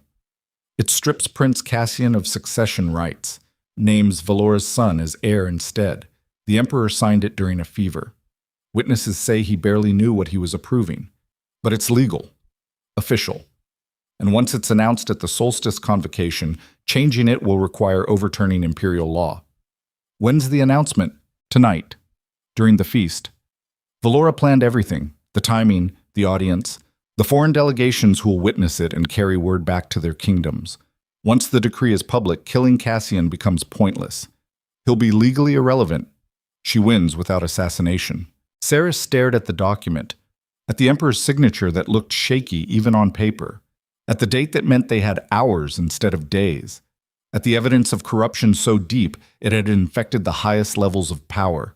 This changed everything. They couldn't wait for the convocation, couldn't build a careful case, couldn't rely on procedure and protocol. They needed to move now. Stop the announcement. Present the evidence before Valora made her victory official. And that meant walking into a palace full of guards with minimal backup and hoping surprise mattered more than numbers. She looked at Draven. His face had gone still. That particular stillness that came before violence. He'd seen the decree, understood the timeline, knew what it meant. We need to find Cassian, get him somewhere safe. Then confront Valora with the evidence before tonight. She kept her voice level, even though her mind was racing. Can you do that? Get a prince through hostile territory without the entire Imperial Guard coming down on us? His smile was sharp. Predatory. I've extracted targets from worse situations. Where is he? The Eastern Wing. Royal quarters, probably surrounded by guards Valora has bribed or threatened into loyalty. Seris turned to Elaine. Can you get a message to the prince? Something that won't alert his watchers? Elaine nodded. There's a servant named Marcus. He's loyal to Cassian, brings his meals. I can get word through him. Do it. Tell Cassian to meet us in the observation gallery above the Crystal Hall. 1 hour. Alone if possible, with minimal guard if necessary. We'll extract him from there. She looked at Mira, who'd been standing by the door, looking increasingly nervous. You should go. Get back to your duties. Forget you saw us. No. Mira's voice was small, but certain. I want to help. You're trying to stop Vaelora. That's worth more than carrying linens and pretending I don't see corruption. Let me help." There was something admirable about that. The kind of courage that came from people with nothing deciding that nothing meant they could risk everything. Seris studied the girl, saw the determination under the fear. "All right. Get word to the other servants. Tell them the Arbiter is alive and moving tonight. If they want Vaelora gone, they should make themselves scarce from the Crystal Hall until after the confrontation. I don't want civilian casualties when this goes wrong." When? Not if. Mira almost smiled. Everyone knows servants are the invisible ones. We'll spread the word. Be gone before trouble starts. And maybe when this is over, things will be better. Maybe. Seris didn't promise what she couldn't guarantee, but she could hope, even if hope was expensive and usually disappointed. Now go, before someone notices you've been gone too long. Mira left. Aline gathered the evidence into a leather case, sealed it, handed it to Seris with the ceremony of someone passing a weapon to a soldier heading into battle. "Don't die," Aline said quietly. "I already mourned you once. Don't make me do it again. I'll try my best." Seris took the case, felt the weight of papers and truth, and the accumulated proof of decades of murder. "This is everything? Everything that matters. Confession from the poisoner, bills of sale, witness testimony from 6 different murders, and the physician's report proving the Empress died of toxins only available through Imperial connections. It's enough to destroy Vaelora, if we can present it before she consolidates power. Big if. The only kind that matters." They left Elan in the Undercroft with instructions to stay hidden until someone came to tell her it was safe or dangerous. Then they moved through the archives toward the observation gallery. Mira's directions burned into memory. Every turn, every staircase, every guard rotation they needed to avoid. They encountered resistance on the 4th floor. 3 guards in Imperial colors standing outside a locked door. Not regular patrol. Specific assignment. And when they saw Seris, their hands went to weapons with the automatic efficiency of people who'd been told to watch for exactly this situation. The Royal Arbiter. Dead traitor walking. The guard captain smiled. Cold. Professional. "Lady Vaelora said you might try something desperate. Dying is hard for women who don't know when to quit. We're supposed to bring you in. Dead would be easier, but alive works too." Seris stopped. Calculated distances. 3 guards. Professional. Alert. Between her and the stairs they needed. Behind her she felt Draven shift, his presence becoming something larger, more dangerous. The beast pressing against human skin, looking for an excuse to emerge. "We can do this the easy way or the hard way," she said. "Easy way is you let us pass, pretend you never saw us. Live to see tomorrow. Hard way is you try to stop us and learn exactly why the Emperor's executioner survived 17 years of judicial murder. Your choice." The captain laughed. 3 against 2. Former Arbiter and some hired muscle. Those aren't odds that favor you talking tough. Draven's voice was quiet. Dangerous. Lower than human vocal cords should manage. "You're assuming we're human." Bad assumption. Then he shifted. The transformation was faster than before. Violent. Bones breaking and reforming with sounds that made the guards step back.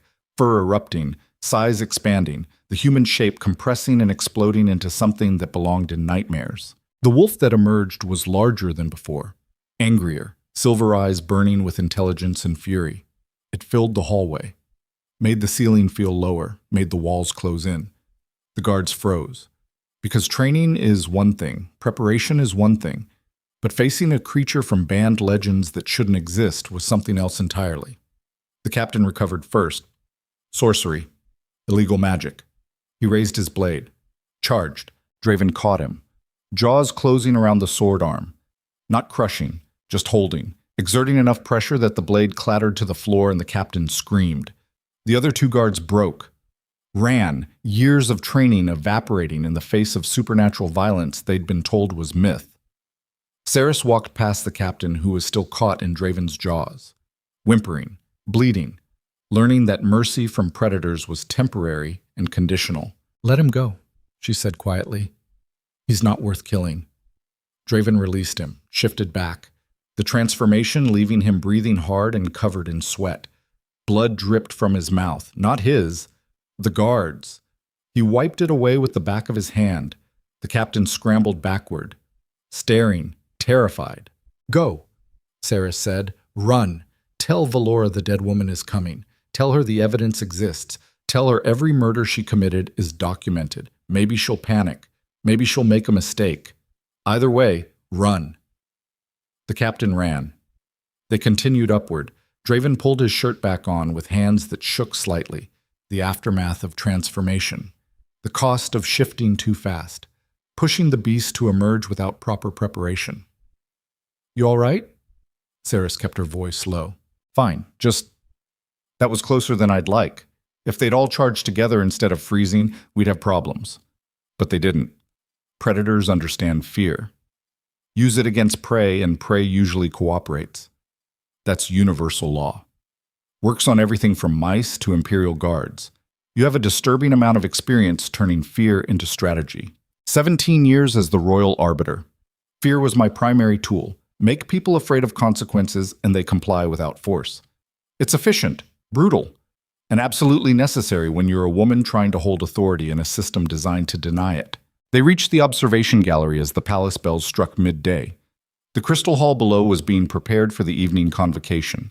Servants arranging tables, guards checking positions, musicians setting up instruments, the choreography of ceremony that would disguise the corruption underneath. Seris studied the hall, the entrances, the exits, the particular layout that made it simultaneously grand and defensible. She'd been here 1,000 times, watched trials, executions, announcements. The particular theater that came from rulers who understood power required performance. Now she'd perform one final time. Not as executioner, as accuser. The gallery door opened behind them. Prince Cassian entered. He was younger than Seris remembered. Maybe 19, built slight like he'd spent more time with books than swords. But his eyes were sharp, intelligent, and when he saw her, something like relief crossed his face. Royal Arbiter. They said you were dead. He studied Draven. Silver eyes, controlled violence radiating like heat, and you've brought the Storm King. This is either rescue or kidnapping. I'm hoping for the former. Rescue. Seris handed him the leather case. Evidence proving Lady Valora poisoned your mother. Framed multiple innocents. Plans to eliminate you and place her son on the throne. It's all documented, witnessed, provable. But she's planning to announce your disinheritance tonight during the convocation. Once that's public, the evidence becomes irrelevant. She wins legally. Cassian opened the case, scanned the documents. His face went through several expressions. Shock, fury, grief, then settling into something harder, more determined. My father signed this decree, the disinheritance, under fever, likely drugged. Valora has been controlling his access to physicians for weeks, making him dependent on her for care. It's how she's operated for years. Find the leverage, apply pressure, control the outcome. And you have proof of all this? Enough to hang her, if we can present it before tonight. She paused. But I need to know something first. If you become emperor, what happens to the Storm clans? The wolves your father exiled, the magic practitioners your empire hunts, the people who've been surviving in shadows because your crown decided they were inconvenient. Cassian looked at Draven, really looked, seen past the danger to the person underneath. You're the alpha who refused to kneel, who chose exile over submission. My father told me you were a monster, that you'd kill everything human if given the chance. Draven's voice was level. Careful. Your father lied. I chose exile because kneeling meant accepting that power required cruelty. That dominance required oppression, that crowns had to rest on broken backs to stay in place. I disagreed. Still do. But I'm not here for philosophy. I'm here because your empire's corruption threatens my people whether we're in caves or coastlines. So the Arbiter's question stands. What happens to the exiled if you take the throne? Cassian was quiet for a long moment. Then he spoke with the careful precision of someone who'd thought deeply about power and its costs. If I become emperor, the first decree restores StormClan lands. The second abolishes hunting parties targeting magic practitioners. The third creates a council that includes representatives from communities my father expelled. Not token positions. Real authority. Real voice. Because empires that rule through fear eventually collapse under their own cruelty. I'd rather build something that lasts. Draven studied him, silver eyes searching for lies, finding only truth. Then I'll help you become emperor. Not because I trust crowns, but because I trust people who understand power is responsibility instead of privilege. The moment should have felt triumphant.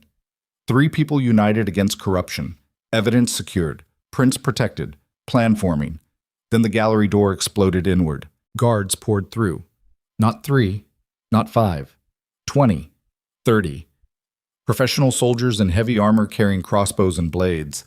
Behind them walked a woman draped in emerald silk and cold certainty. Lady Valora Thorne smiled like winter personified. Royal Arbiter, so persistent, like a cockroach surviving every attempt at extermination. Her voice was cultured, educated, the particular accent that came from generations of noble breeding. I'd hoped drowning would solve my problem. But you've always been inconveniently durable. Seris's mind raced, calculating exits, defenses, ways this didn't end with all of them dead or captured. There were none. The gallery was designed for observation, not combat, not escape. They'd walked into a trap. No. Worse. Someone had told Valora they were coming. Someone had betrayed them. Her eyes went to Cassian, studied his face, saw guilt there, shame, the particular expression of someone who'd made an impossible choice and hated themselves for it. Understanding hit like a blade between ribs. You. She kept her voice steady even as rage built. You told her, sent word we were coming, led us here to be captured. Cassian wouldn't meet her eyes.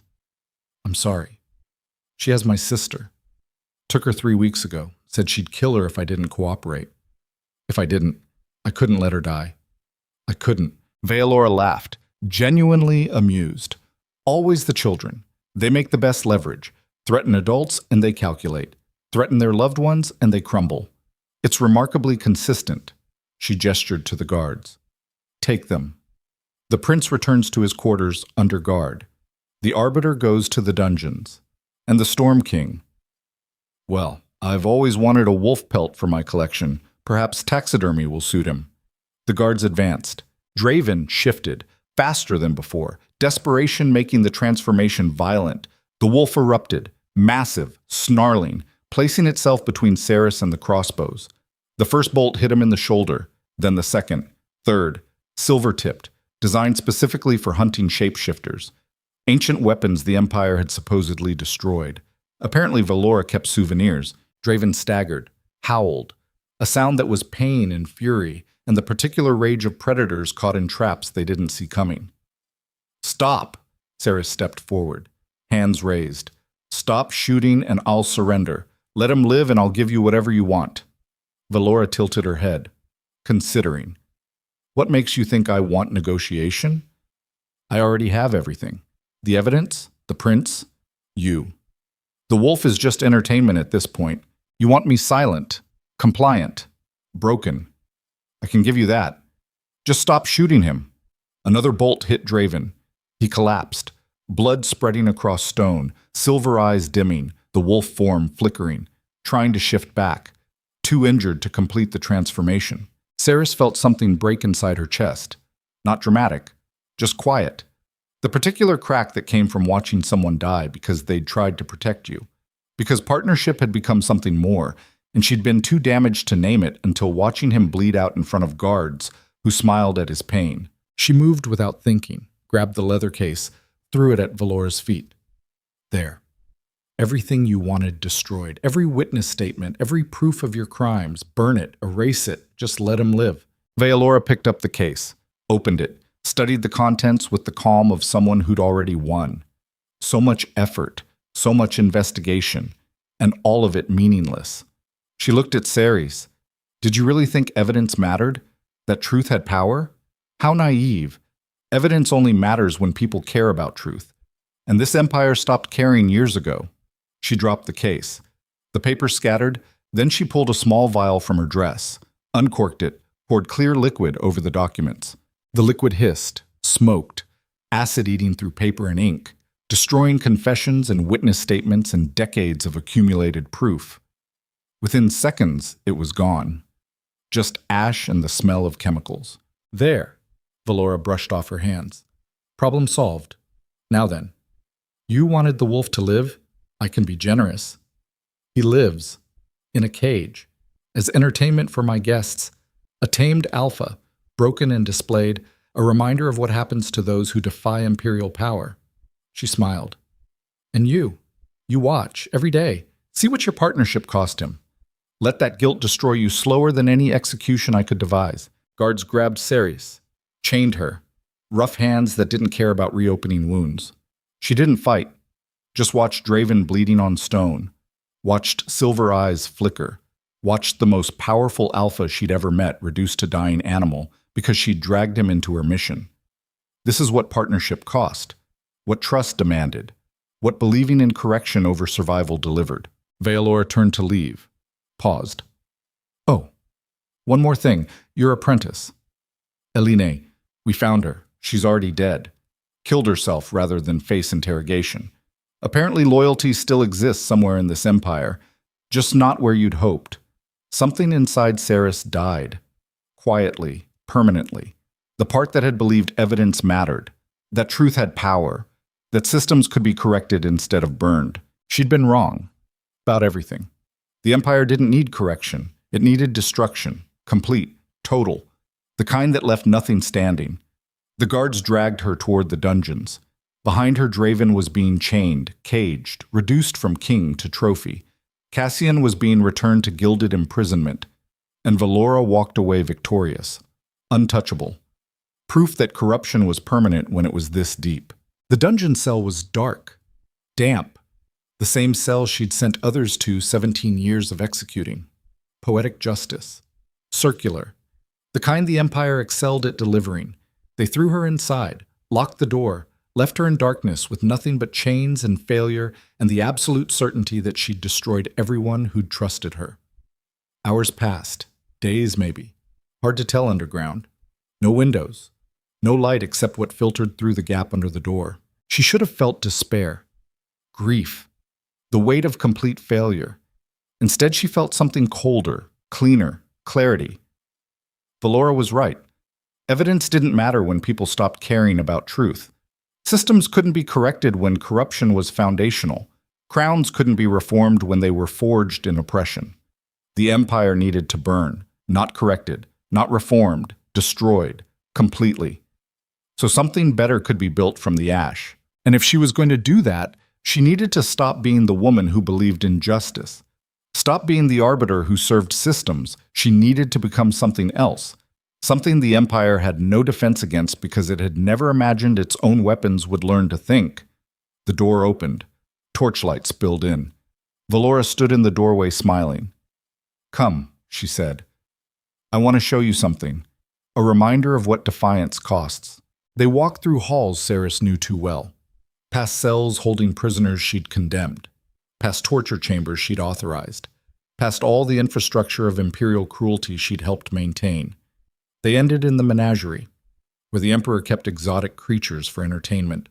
Lions from southern kingdoms, bears from northern forests, eagles trained to hunt, and in the center cage, Draven. Human now. Naked, chained, covered in wounds that hadn't healed. Silver eyes dim with pain and something worse. Defeat. The particular expression of predators who'd been broken by methods they couldn't fight. He looked up when they entered, saw Seris. Something flickered in his eyes. Might have been hope, might have been apology, might have been the last recognition before complete surrender. Valora smiled. Every day he'll be displayed. Every day visitors will see the mighty Storm King reduced to decoration. And every day you'll know your partnership did this to him. Your choices, your mission, your naive belief that empires could be corrected by evidence. She paused. Unless you'd like to make a deal. Seris looked at her. At this woman who'd poisoned empresses and framed innocents and now offered negotiation from a position of complete victory. What kind of deal? Serve me. Publicly. Become my arbiter. Execute my enemies. Prove that loyalty to power matters more than truth. Do this, and I'll release him. Let him return to his caves. Let him live. She leaned closer. Or refuse, stay in your cell. Watch him die slowly. Watch your prince become irrelevant. Watch the empire continue exactly as corrupt as before, except now with your failure carved into history. Choose. It wasn't really a choice. It was a test. Valora wanted proof that even the most principled people would surrender when the cost got high enough. Wanted to demonstrate that everyone had a price. And she was right. Everyone did have a price. The question was whether that price was paid in currency. Valora understood. Seris looked at Draven, at Silver Eyes watching her. Waiting. Not begging, not demanding, just watching, trusting her to make whatever choice she needed to survive. She'd been the Empire's blade for 17 years, been the weapon that never questioned, never hesitated, never deviated from orders, no matter how obviously corrupt they were. And where had that gotten her? Here, in dungeons. Watching the only person who'd seen her as equal instead of tool suffering because she'd believed systems could be fixed. Time to stop believing. Time to start burning. She met Valora's eyes and smiled. Cold. Precise. The expression of someone who'd finally understood exactly what needed to happen. All right. I'll serve. I'll be your arbiter. I'll execute whoever you want. Kill whoever threatens you. Prove loyalty matters more than truth. Valora studied her face, searching for lies, finding only flat certainty. Good. Wise choice. Your first assignment begins tomorrow. A public execution. Traitors to the crown. You'll carry it out personally, demonstrate your renewed loyalty, and then your wolf goes free. Who am I executing? Servants. The ones who helped you. Who spread word of your survival. Who believed your naive mission could succeed. She smiled. About 30 in total, including that girl. Mira. The one who guided you through the palace. You'll hang them all. Make it theatrical. Remind the lower classes that defying noble authority has consequences. 30 servants. Guilty only of hoping things could be better. Of believing one woman's survival mattered more than their own safety. Seris nodded slowly. All right, I'll do it. Execute them all. Prove loyalty. Excellent. Valora turned to leave. One more thing. If you try anything at all, if I even suspect betrayal, the wolf dies, the prince dies, and I'll make sure everyone you've ever helped suffers. Understand? Perfectly. Seris kept her voice level. I understand exactly what's required. She did, finally, completely. Valora left. Guards returned Seris to her cell. The door locked. Darkness returned. But this time the darkness felt different, not oppressive, clarifying. She'd spent 17 years serving an empire that rewarded loyalty with drowning. Then she'd tried to correct it, naively believed evidence and partnership and noble princes could fix corruption this deep. She'd been wrong. Systems this broken couldn't be corrected.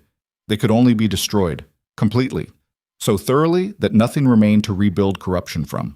And destruction required becoming something she'd avoided for 17 years.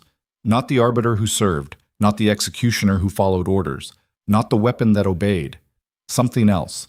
Something the Empire had no defense against because it had spent centuries perfecting weapons without teaching them to think, without imagining what happened when the blade learned to choose its own targets. Tomorrow she'd stand before 30 servants and hold the rope and prove loyalty. Tomorrow, Valora would believe she'd won. Tomorrow, the Empire would learn exactly what happened when you broke the woman who knew all your secrets and expected her to stay broken.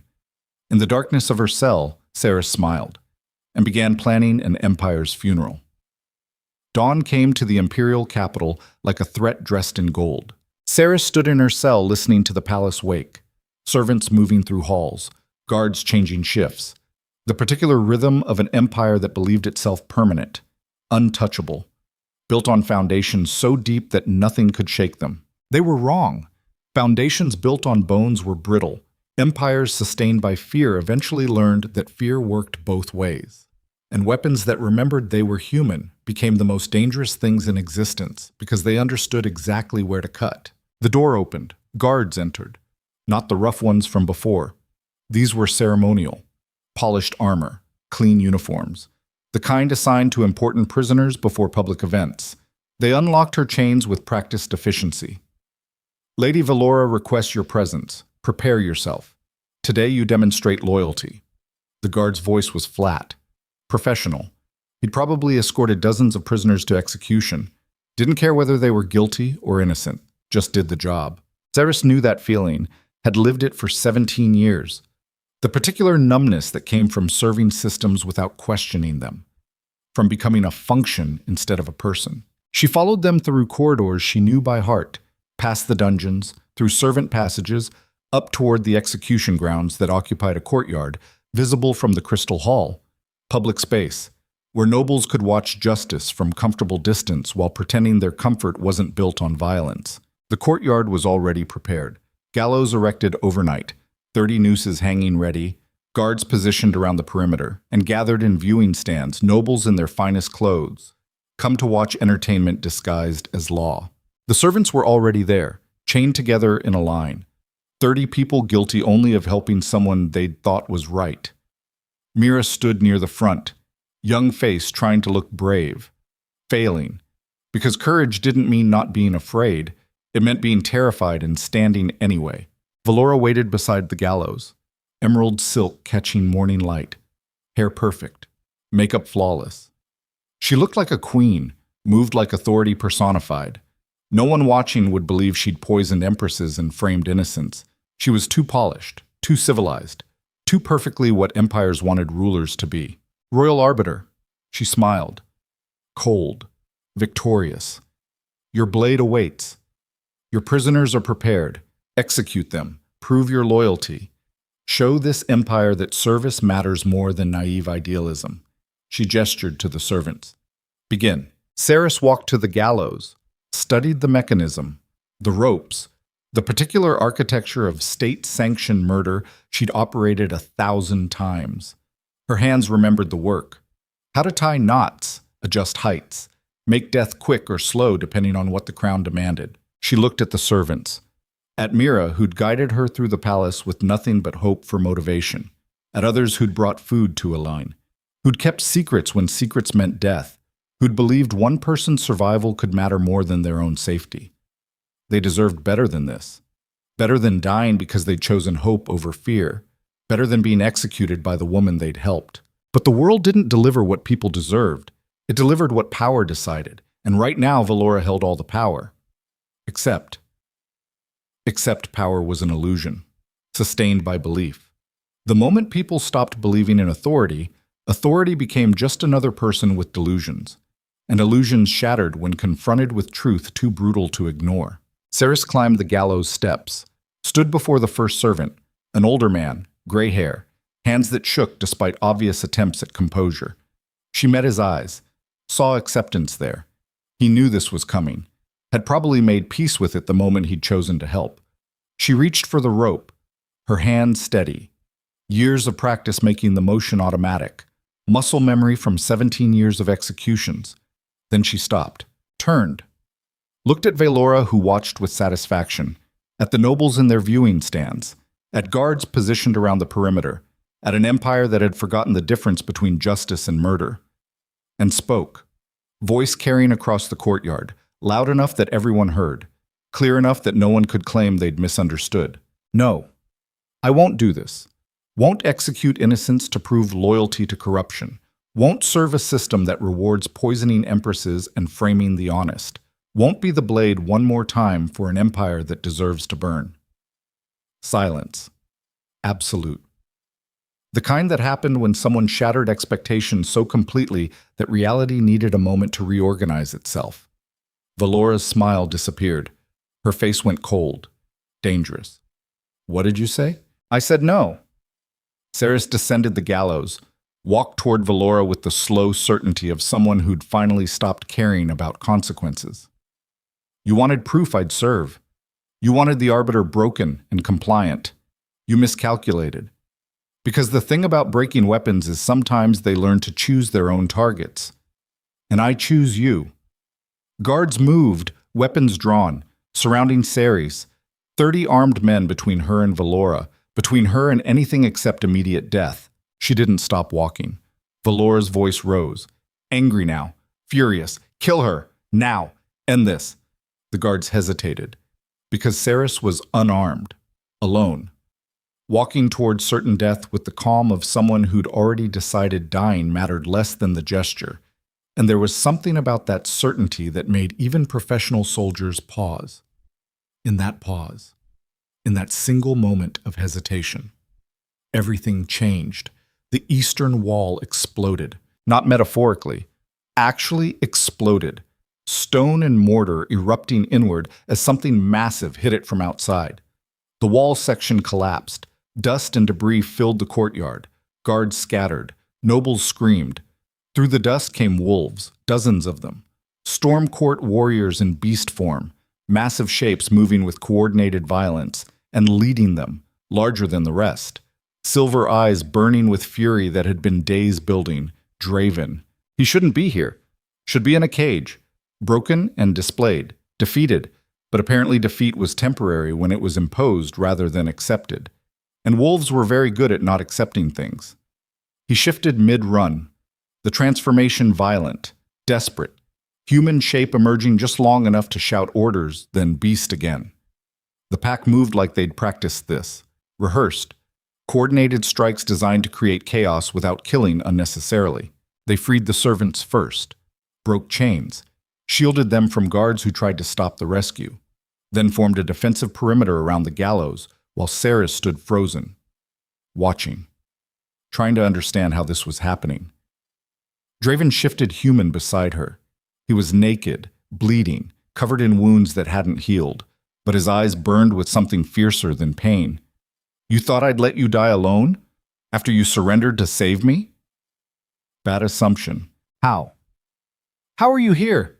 You were caged, broken. Caged. Yes, broken. No. He smiled, sharp, dangerous. Wolves are patient. We waited, watched, learned guard rotations. Then Garrett and the pack came during shift change. Killed quietly, freed me. Now we're here. Ending this. Violora screamed orders. More guards poured into the courtyard. These weren't ceremonial, heavy armor, combat trained, the kind kept in reserve for actual threats. They formed ranks, shields locked, spears forward, professional military formation designed to stop cavalry or monsters. The wolves circled, snarling, pack tactics against imperial discipline. Neither side had clear advantage. This would be bloody, brutal, the kind of fight where everyone lost even if someone won. Seris grabbed Draven's arm. Stop! If you fight here, people die. Your people, mine. The servants we're trying to save. This isn't the way. Then what is?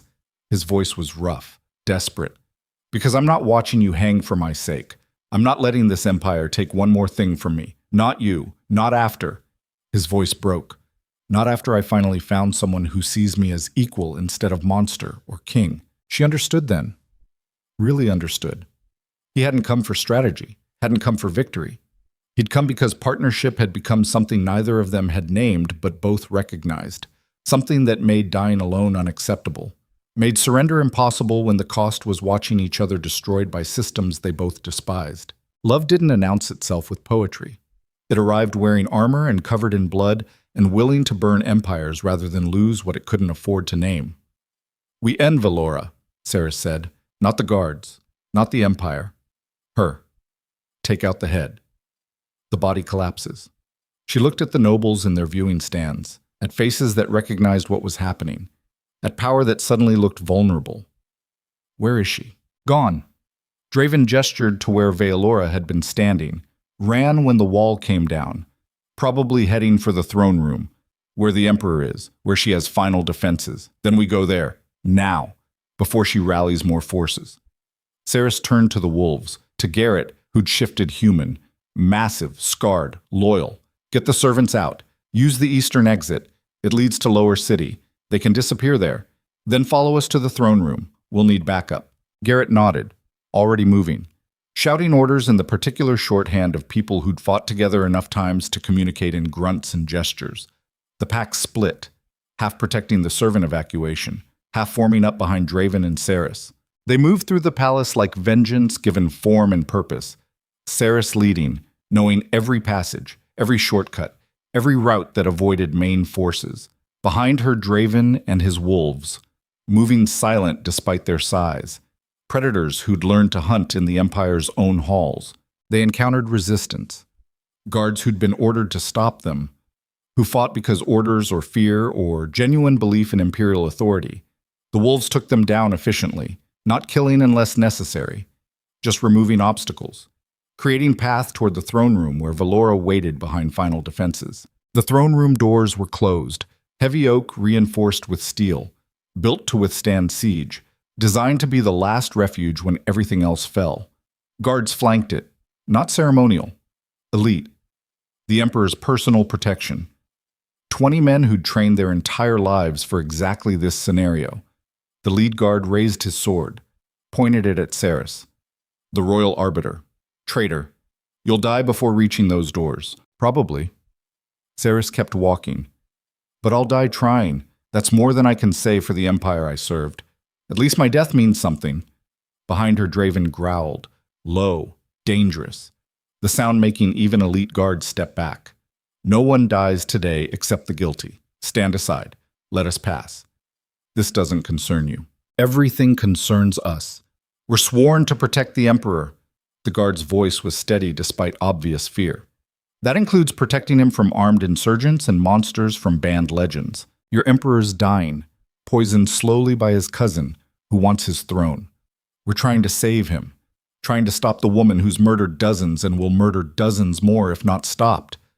Seris stopped, 10 feet from the guards, close enough they could see her face, see the scars, the exhaustion, the absolute certainty.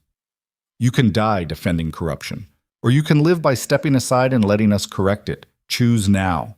The guards looked at each other, having silent conversations and glances and small gestures, the kind of communication that came from years of fighting together, trusting each other, relying on collective judgment when individual choice felt impossible.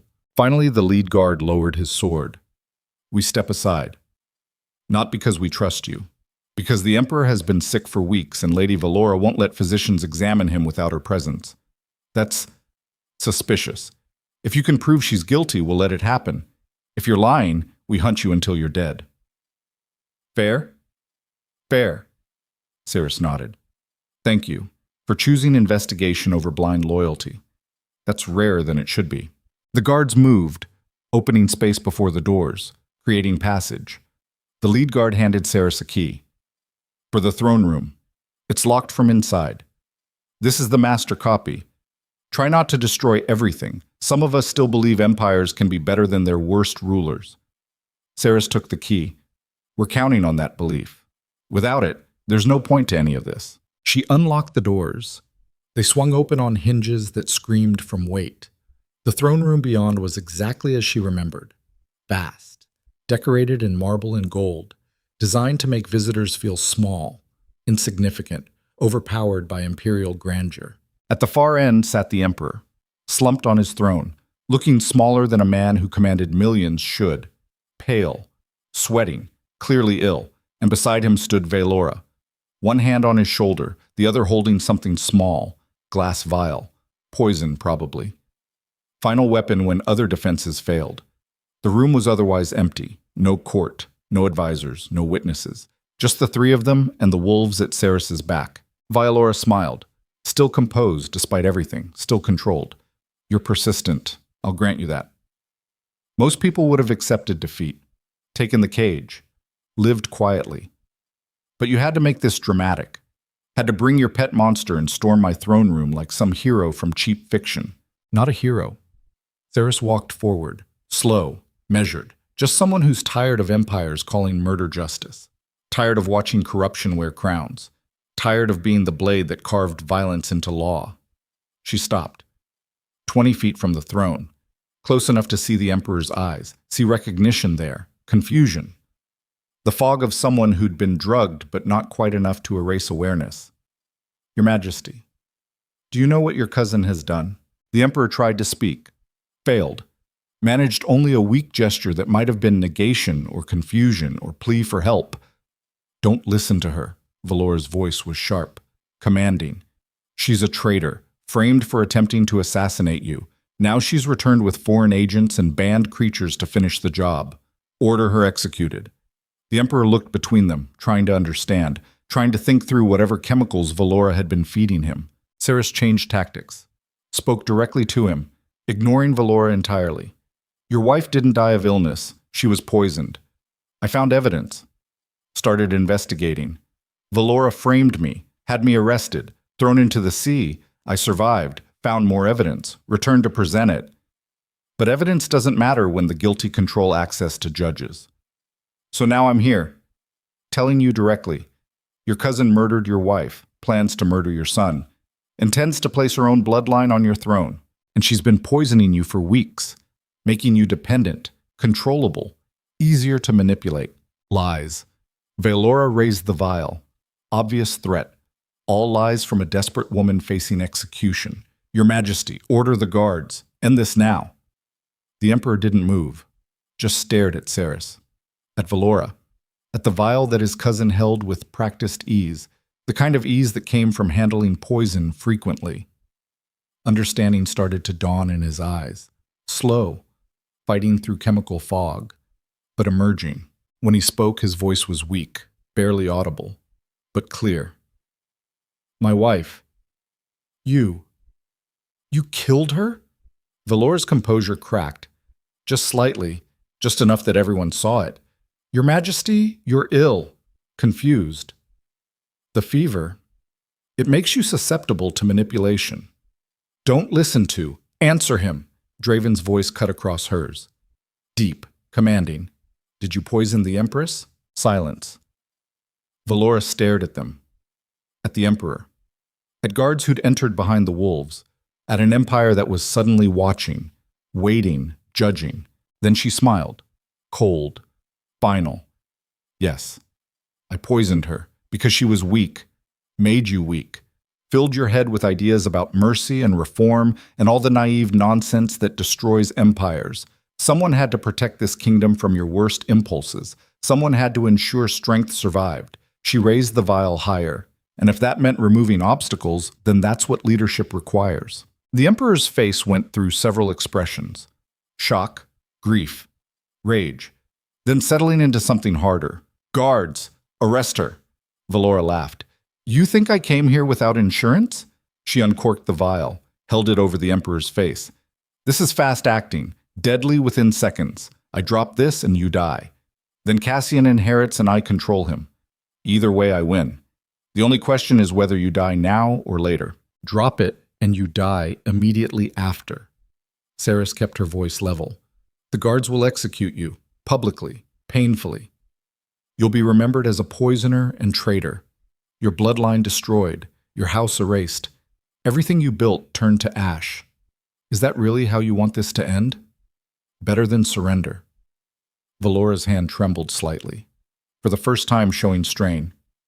At least I'll have consistency. I did what was necessary, what strong rulers do. I don't apologize for it. Strength isn't murder disguised as necessity. Seris took one step closer, slow, non-threatening. Strength is building something that lasts, that doesn't require constant violence to maintain, that earns loyalty instead of demanding it through fear. You're not strong, you're just cruel. And cruelty always collapses eventually because it requires too much energy to sustain. People get tired, make mistakes, betray each other. You're evidence of that. Your own family, your own blood. And you still think murder was strength? Valora's hand steadied. No. You're wrong. I built this, created power from nothing, survived decades of court politics by being smarter and more ruthless than everyone else.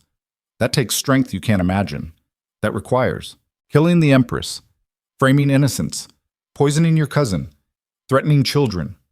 Draven's voice was flat, factual.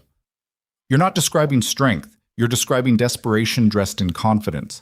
Real strength doesn't need constant violence, it just exists. Certain, permanent, like wolves surviving 10 years of exile without becoming the monsters you claimed we were. That's strength. You're just scared. Something in Valora broke, the composure finally shattering completely. I'm not scared. I'm victorious. I won. And you're just... She tipped the vial. Time slowed, the poison falling toward the Emperor's face, Guards moving but too far away. Draven shifting, but transformation took seconds they didn't have. Seris moved, not thinking, just reacting, years of training and instinct taking over. She threw herself forward, hand reaching, grabbing, catching the vial mid-fall, liquid splashing across her palm instead of the Emperor's face. Pain hit immediately. Worse than drowning, worse than chains. Chemical fire eating through skin, into blood, racing toward her heart with the efficiency of something designed to kill fast and certain. She dropped the vial, stumbled, fell to her knees as her body tried to understand what was happening, tried to fight poison that was already winning. Draven roared, actually roared, the sound filling the throne room, shaking chandeliers, making guards cover ears. He was beside her instantly, catching her as she collapsed. Silver eyes wide with panic she'd never seen before. No. No. Stay awake. Stay with me. His hands searched her, looking for wounds, finding only chemical burns, the poison already inside, already killing. Seris, look at me. Stay awake. She tried, wanted to, but her body was shutting down. Systems failing. The particular cascade of organ failure that came from sophisticated poison designed by people who'd perfected murder into science. Myron's antidote, the vial the old healer had given her. It was. Where was it? Her mind couldn't focus, everything blurring, fading. Draven was shouting, orders, demands. Garrett appeared. Other wolves. Someone was searching her clothes, finding the small vial she'd carried.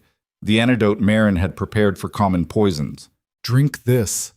Draven forced it between her lips, made her swallow, then just held her, rocking slightly, his voice breaking. Don't leave. Don't you dare leave. Not after, not when we just... The antidote hit her system, fought the poison, chemical warfare happening inside her body while she tried to breathe through pain that felt like being drowned from the inside. Time became strange, compressed and expanded simultaneously. She was aware of guards restraining Valora, of the Emperor being moved, of physicians arriving, of chaos and shouting and the throne room becoming emergency medical center. But mostly, she was aware of Draven, of silver eyes watching her like she was the only thing in the room that mattered, of hands gentle despite obvious desire to destroy everything that had caused this, of a voice murmuring things she couldn't quite hear through the haze but felt anyway. The poison slowly lost, the antidote winning battle by careful degree. Her breathing steadied, her vision cleared, her body remembered how to function without constant agony. She looked up at Draven, at a face that had been carved from stone in violence, but currently showed nothing except raw fear barely contained. I'm okay. Her voice was rough, damaged, but working. I'm okay. You're not okay. You nearly died. Again, because you couldn't let someone else take the hit. He pulled her closer, held her like she might disappear if he loosened his grip. You're impossible. Infuriating. The most stubborn woman I've ever met. And if you ever do that again, You'll what? Kill me yourself? She managed something like a smile. Too late. The poison tried, failed. I'm apparently unkillable. The Empire should have learned that the first time. This isn't funny. Little bit funny. She touched his face, felt the particular realness of skin and stubble and the warmth of someone who'd shifted between forms too many times today. You came for me. Broke out of a cage, stormed the palace, brought your entire pack into enemy territory. That was stupid. That was love. His voice dropped. Raw. Honest. The kind of honesty that came from almost losing something irreplaceable. I love you. Have since you argued with me about governance in caves lit by blue fire, since you held a practice blade and fought like surviving was optional, but winning was mandatory, since you chose to save servants instead of yourself. I love you, and I'm done pretending it's just partnership or strategy or convenient alliance. It's love, complicated, inconvenient, absolutely terrible timing, but real. She stared at him, at silver eyes that had watched her almost die twice, at a man who'd been a monster and a king and currently was just someone terrified of loss, the woman who'd spent 17 years being the Empire's blade, who'd learned to survive by not letting anyone matter enough to hurt her, and realized, finally, That survival wasn't living, it was just not dying, and she'd been not dying for so long she'd forgotten the difference. I love you too. The words felt strange, foreign, but true, like admitting to something she'd known for days but couldn't name. You're arrogant, overprotective, have terrible ideas about when surrender is practical, and you're the first person in 17 years who saw me as equal instead of weapon. So yes, I love you. Now help me stand before everyone watching decides we're too theatrical to take seriously. He laughed, rough, relieved, helped her to her feet with the particular care of someone handling something precious and fragile, despite knowing it was neither. Around them, the throne room was settling into new order. Guards had Vialora in chains, the emperor was being tended by physicians. Cassian had arrived, looking younger than any crown prince should, but his eyes were clear, focused, the particular awareness of someone who'd survived attempted murder and understood exactly how close death had been. He approached Seris, studied her face, the burns, the exhaustion, the absolute refusal to collapse despite everything. Royal Arbiter, you saved my father's life, exposed corruption I was too blind to see, brought down the woman who killed my mother. I thank you. Inadequate words, but all I have. Thanks aren't necessary. She kept her voice steady. Just make it mean something. Don't let this empire continue being what it was. Reform it. Correct it. Make the violence I delivered actually serve something worth preserving. That's all the thanks I need. Cassian nodded, then turned to address the room. Guards. Nobles who'd gathered. Wolves who watched warily from the edges. My first act as acting emperor while my father recovers is this. Lady Vaelora Thorn is guilty of treason, murder, attempted assassination. She'll face trial, public, transparent, with every crime detailed. Justice, real justice, not the kind my father's court delivered. He paused. My second act is restoring StormClan lands, ending hunting parties, inviting the exiled to return home. My third is reinstating the Royal Arbiter, not as executioner, as advisor, teacher, someone who'll make sure I never mistake cruelty for strength. The room was silent, processing, recalculating, understanding that something fundamental had shifted, that the Empire would never be the same. Draven spoke, voice carrying to every corner. The StormClans accept, will return, but not as subjects, as equals, partners in building something better, and will hold you to every word, because wolves remember. We don't forget, we don't forgive, but we do honor those who honor us. Cassian inclined his head. Respect in the gesture, equal to equal. I expect nothing less. Demand it. An empire that needs subjects who don't question is an empire that deserves to fall. Seris watched this exchange, felt something unfamiliar. Might have been hope. Might have been the beginning of belief that systems could change when the people running them chose correction over comfort. But hope was expensive, dangerous. It required constant vigilance, constant work, constant willingness to fight when corruption tried to return disguised as convenience or necessity. She'd spent 17 years serving corruption, then tried to destroy it. Now she'd help build something better from the ruins. That felt right. Purpose instead of duty, choice instead of orders. Partnership with an empire that might actually deserve the title. Outside the throne room, the capital woke to news of revolution disguised as justice. Servants spread word. Guards stood down. Nobles calculated how to survive the transition. And somewhere in the palace dungeons, Lady Vaelora screamed into chains about betrayal and injustice, and the particular rage of villains who genuinely believed their cruelty was virtue. Seris let Draven lead her from the throne room. Let physicians examine her wounds. Let exhaustion finally claim her now that immediate crisis had passed. Let herself feel safe for the first time since childhood, because safety wasn't permanent, wasn't guaranteed. But it was real when you built it with people who saw you completely and chose you anyway, who stood beside you instead of in front, who understood partnership meant equal risk and equal reward. She'd survived drowning, survived betrayal, survived poison and empire and the accumulated weight of 17 years executing orders she should have questioned. Now she'd survive peace, which was harder. Because peace required building instead of destroying, required trusting instead of calculating, required believing that tomorrow might be better if you worked hard enough to make it so. 3 days later, as physicians confirmed the emperor would recover and Cassian began implementing reforms that would take years to complete, Seris stood with Draven on the palace balcony overlooking the city.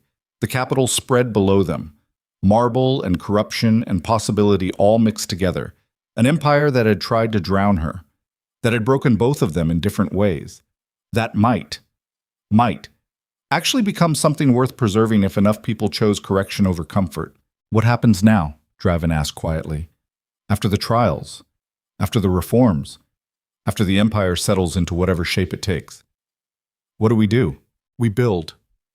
She leaned against him, felt solid warmth and the particular comfort of someone who'd seen her at her worst and stayed anyway.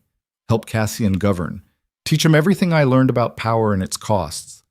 Make sure your people get their lands back, their rights protected, their existence acknowledged.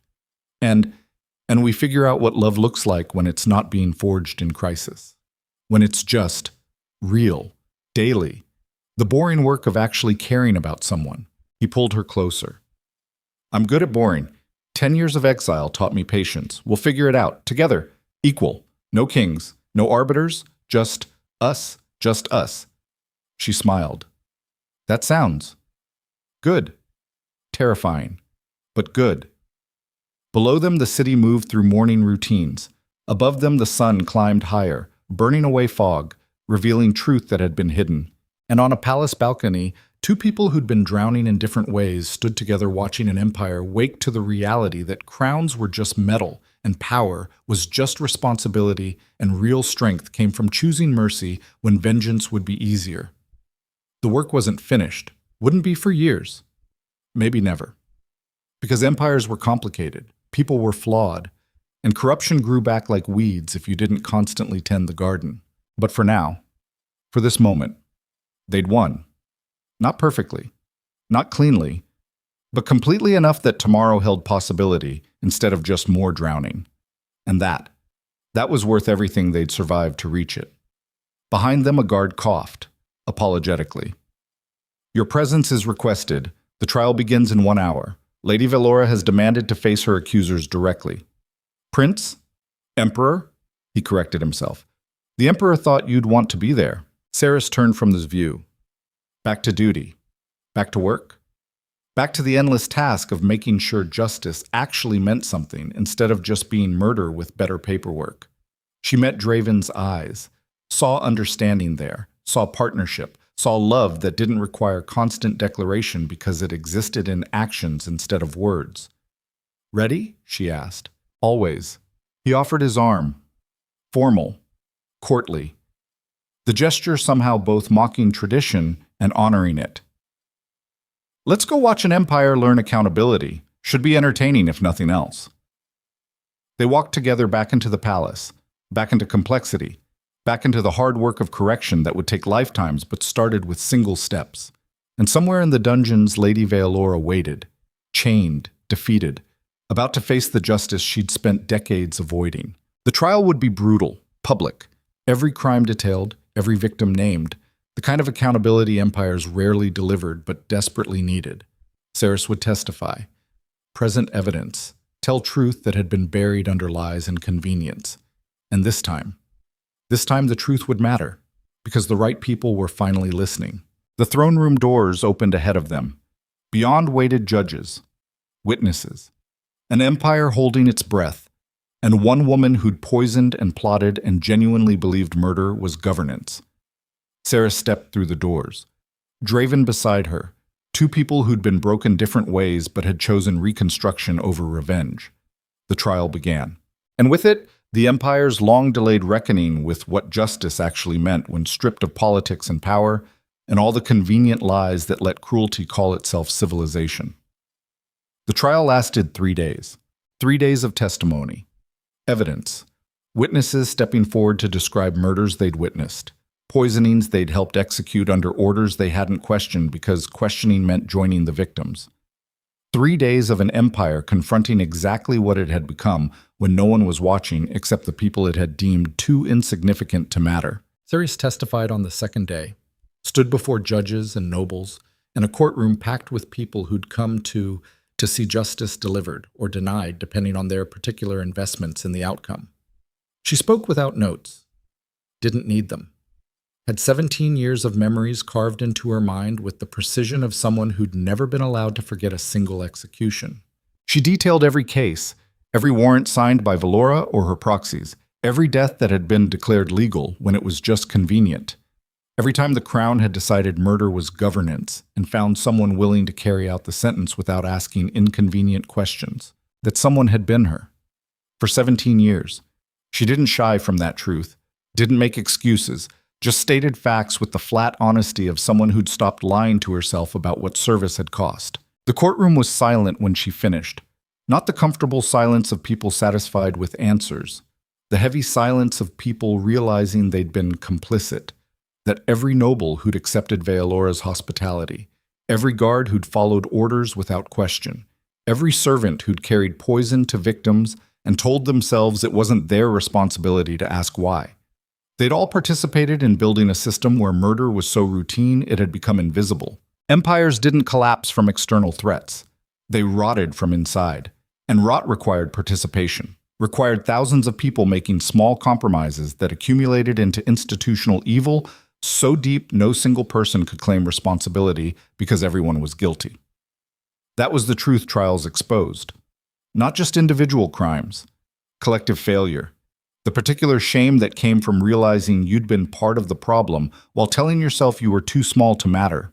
On the third day, Valora herself testified. She stood before the court in chains but somehow still managed to radiate authority. Head high, voice steady. The particular composure of someone who genuinely believed history would vindicate her even if the present condemned her. She didn't deny the crimes, admitted every murder, every plot, every poisoning, detailed them with the pride of an artist describing masterworks. And when the chief judge asked if she felt remorse, she laughed. Remorse? For doing what was necessary? For protecting an empire from its own weakness? No. I feel satisfaction. I did what strong rulers do, what history demands, what survival requires. She looked directly at Seris. You of all people should understand that, Arbiter. You executed hundreds, carried out sentences you knew were political, never questioned, never hesitated. The only difference between us is I had the courage to order what you merely delivered. We're the same. You just pretend nobility makes you different. Seris stood, walked to the witness stand where Valora waited, looked at this woman who'd spent decades perfecting murder into statecraft, and spoke with the quiet certainty of someone who'd spent weeks thinking about exactly this question. We're not the same. I followed orders I shouldn't have, served a system I should have questioned, became the blade when I should have been the conscience. I own that. Every execution, every life I took, I carry that weight and I'll carry it until I die. But you didn't serve anything except your own ambition, didn't protect the empire. You poisoned it, killed the empress because she made the emperor gentle, framed innocents because they were inconvenient, planned to murder a prince because his bloodline wasn't yours. You didn't do what was necessary. You did what was easy, and called it strength because admitting weakness would have required becoming better than you were capable of being. The courtroom was absolutely silent, watching two women who'd both delivered death argue about the difference between murder and duty, about whether service excused cruelty, about where lines existed between necessity and evil. Valora smiled. Cold. Final. Beautiful words. But we both know the empire will continue exactly as corrupt as before. You think one trial changes anything? Power doesn't disappear. It just finds new hands, and those hands will do exactly what I did, what you did, what everyone does when survival requires violence. The only question is whether they're honest about it like me or hide behind noble justifications like you. Maybe. Seris's voice was quiet, tired. But at least we're trying. At least we're admitting the system was broken and attempting to fix it. You just wanted to break it further and call that governance. There's a difference. Maybe not as large as I'd like, but enough to matter. She returned to her seat beside Draven, who'd watched the entire exchange with silver eyes that saw too much and understood exactly how much that confrontation had cost her. His hand found hers under the table, squeezed once, support without words, partnership that didn't require constant declaration. The judges deliberated for 6 hours. returned with a verdict that surprised no one. Guilty. On every charge. Every count. Every crime detailed during 3 days of testimony. The sentence came next, and here the Empire demonstrated exactly how much had changed, how much hadn't. Death would be too easy. Too quick. The kind of martyrdom that let villains become legends. So instead the judges ordered something else. Exile. Permanent. To the northern wastes where conditions were harsh enough that survival required genuine strength instead of political cunning. Where Valora would spend the rest of her life learning exactly what it meant to have nothing except the ability to endure. No servants, no comfort, no power. Just existence stripped to survival. The particular cruelty that came from forcing someone who'd built their identity on control to live without any. Some called it mercy. Seris recognized it as the opposite. Death was escape. Living was punishment when living meant confronting exactly what you'd become without the armor of authority to protect you from that recognition. Valora accepted the sentence without expression, just nodded once, then allowed herself to be led away toward exile that would last until cold or time or her own recognition of what she'd done killed her naturally. The courtroom emptied slowly after, people processing, calculating what the verdict meant for them, for the Empire, for the particular balance of power that had sustained corruption for so long. Seris stood on the palace steps watching the city move through afternoon routines. The sun was setting, painting marble gold and shadow, making the capital look almost beautiful if you didn't know what the beauty cost. Draven joined her. He'd changed into formal clothes for the trial, looked almost civilized except for eyes that would never be fully human, no matter what shape he wore. "How do you feel?" "Tired." She leaned against him without thinking about it. Years of maintaining distance from everyone evaporating around the one person who'd seen her completely and stayed. Relieved. Angry that it took this long. Scared we'll slide back into old patterns when the crisis fades, and people forget why change mattered. Pick one. All of them. Feelings are complicated when you spend 3 days detailing your own complicity in institutional murder. You did the right thing. Testifying, facing her, not letting the Empire pretend one person was responsible when the whole system was guilty. Doing the right thing doesn't erase doing the wrong thing for 17 years. She watched people move below, servants going home, nobles returning to estates, guards changing shifts, all of them participants in a system that had finally been forced to acknowledge its own rot. I can't unmake the executions, can't bring back the people I killed, can't fix what I broke while telling myself I was serving something larger than my own survival. No. But you can make sure it matters. Make sure your prince builds something better. Teach him everything you learned about power and its costs. Make the violence you delivered actually mean something instead of just being wasted cruelty. That's all any of us can do. Turn damage into lessons and hope the next generation is smart enough to learn them. When did you become philosophical? 10 years of exile. Gives you time to think about whether survival is the same as living, whether power is worth having if it requires becoming someone you hate, whether crowns mean anything when they're just metal sitting on heads, too scared to question why they're wearing them. He paused. I decided survival wasn't enough. Neither was power. I wanted purpose. Wanted to build something that lasted longer than my own life. Wanted my people to exist as more than survivors of someone else's cruelty. You gave me that. Partnership with someone who understood that empires are just collections of choices, and better choices create better empires. She looked at him. Really looked. At scars that told stories, at eyes that had seen forms she couldn't imagine, at a man who'd been king and monster and currently was just someone standing beside her watching sunset paint empires gold. I love you. I don't say it enough. Should probably fix that. You say it in other ways. Choosing to save the emperor instead of yourself. Testifying when staying silent would have been easier. Standing here with me instead of hiding from people who have every reason to hate the former royal arbiter. I hear it. Even when you're not saying it. Good. Because I'm terrible at this. At feelings. At relationships. At anything that requires vulnerability instead of calculation. 17 years of being a weapon doesn't prepare you for partnership or love, or any of the complicated, messy human things that make life worth living instead of just surviving. We'll figure it out. Together. His arm circled her waist, casual, comfortable. The kind of touch that spoke of time and trust and the particular intimacy that came from seeing each other at worst and choosing each other anyway. I'm patient. We have time. Do we? Because empires are fragile things, and people are fickle, and I've spent enough time watching kingdoms fall to know that peace is temporary when it's built on hope instead of force. Then we make it permanent. Build systems that survive individual failures. Create incentives for doing right instead of just punishing wrong. Make being decent easier than being corrupt. It's possible, difficult, requires constant work, but possible. You really believe that? After everything you've seen? Everything that was done to your people? I have to believe it, because the alternative is accepting that cruelty is permanent, that empires will always be built on broken backs, that strength requires oppression.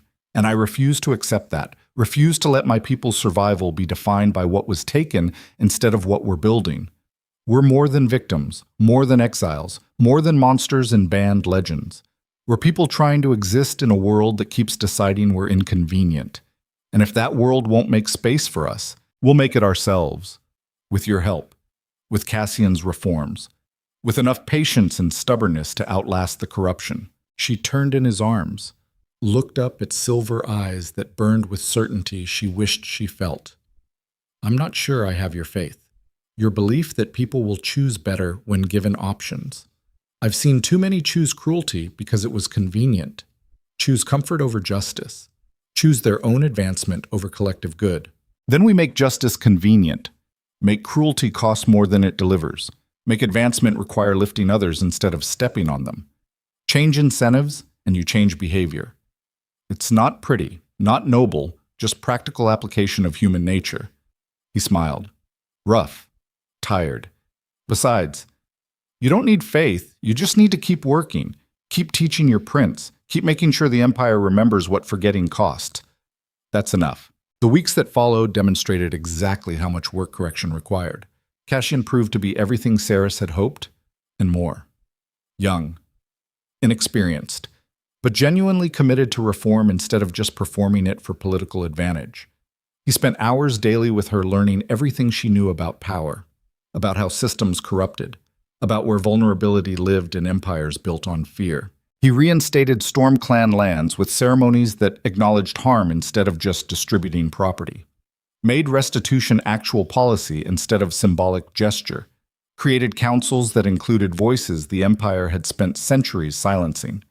And when nobles complained that he was giving too much power to former enemies, he asked them to define enemy versus citizen and watched them struggle with a question that exposed exactly how arbitrary those designations had always been. The reforms were messy, incomplete, opposed by people who benefited from the old system.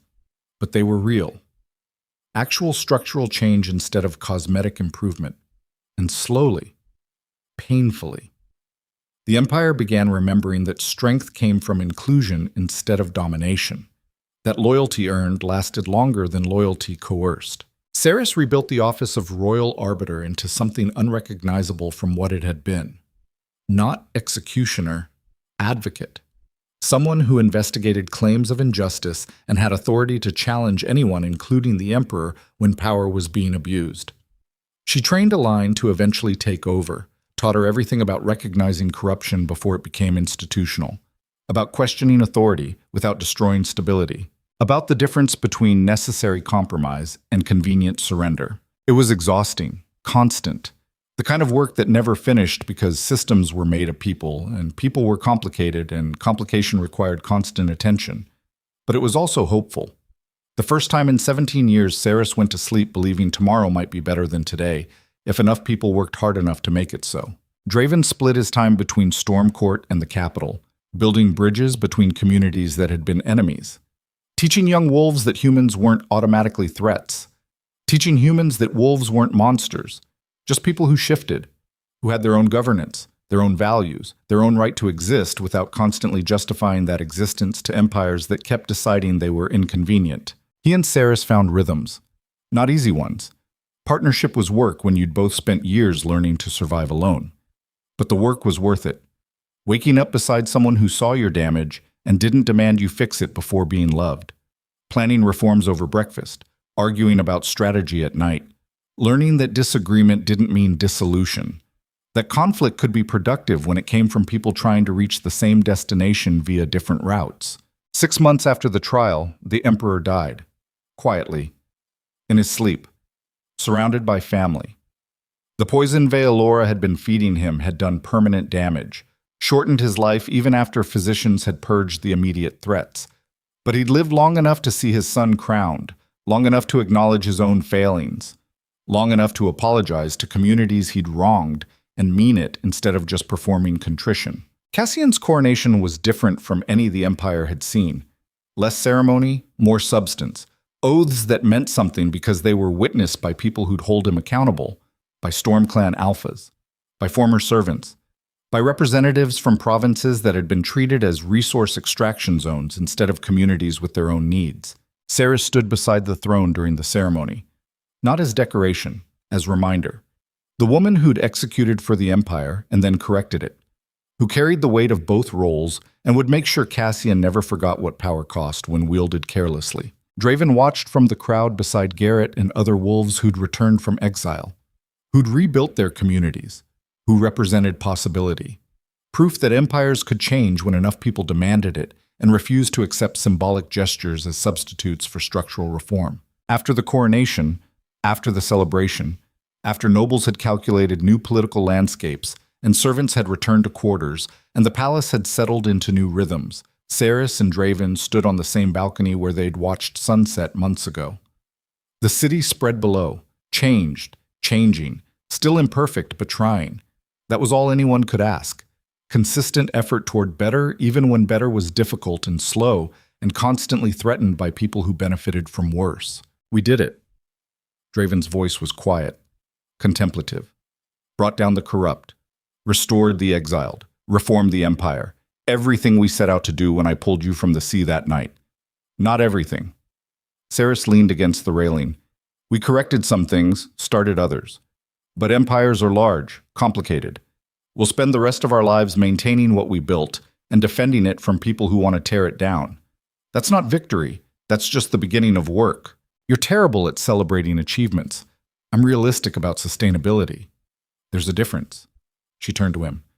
But yes, we accomplished more than I thought possible, more than I deserved after 17 years of complicity.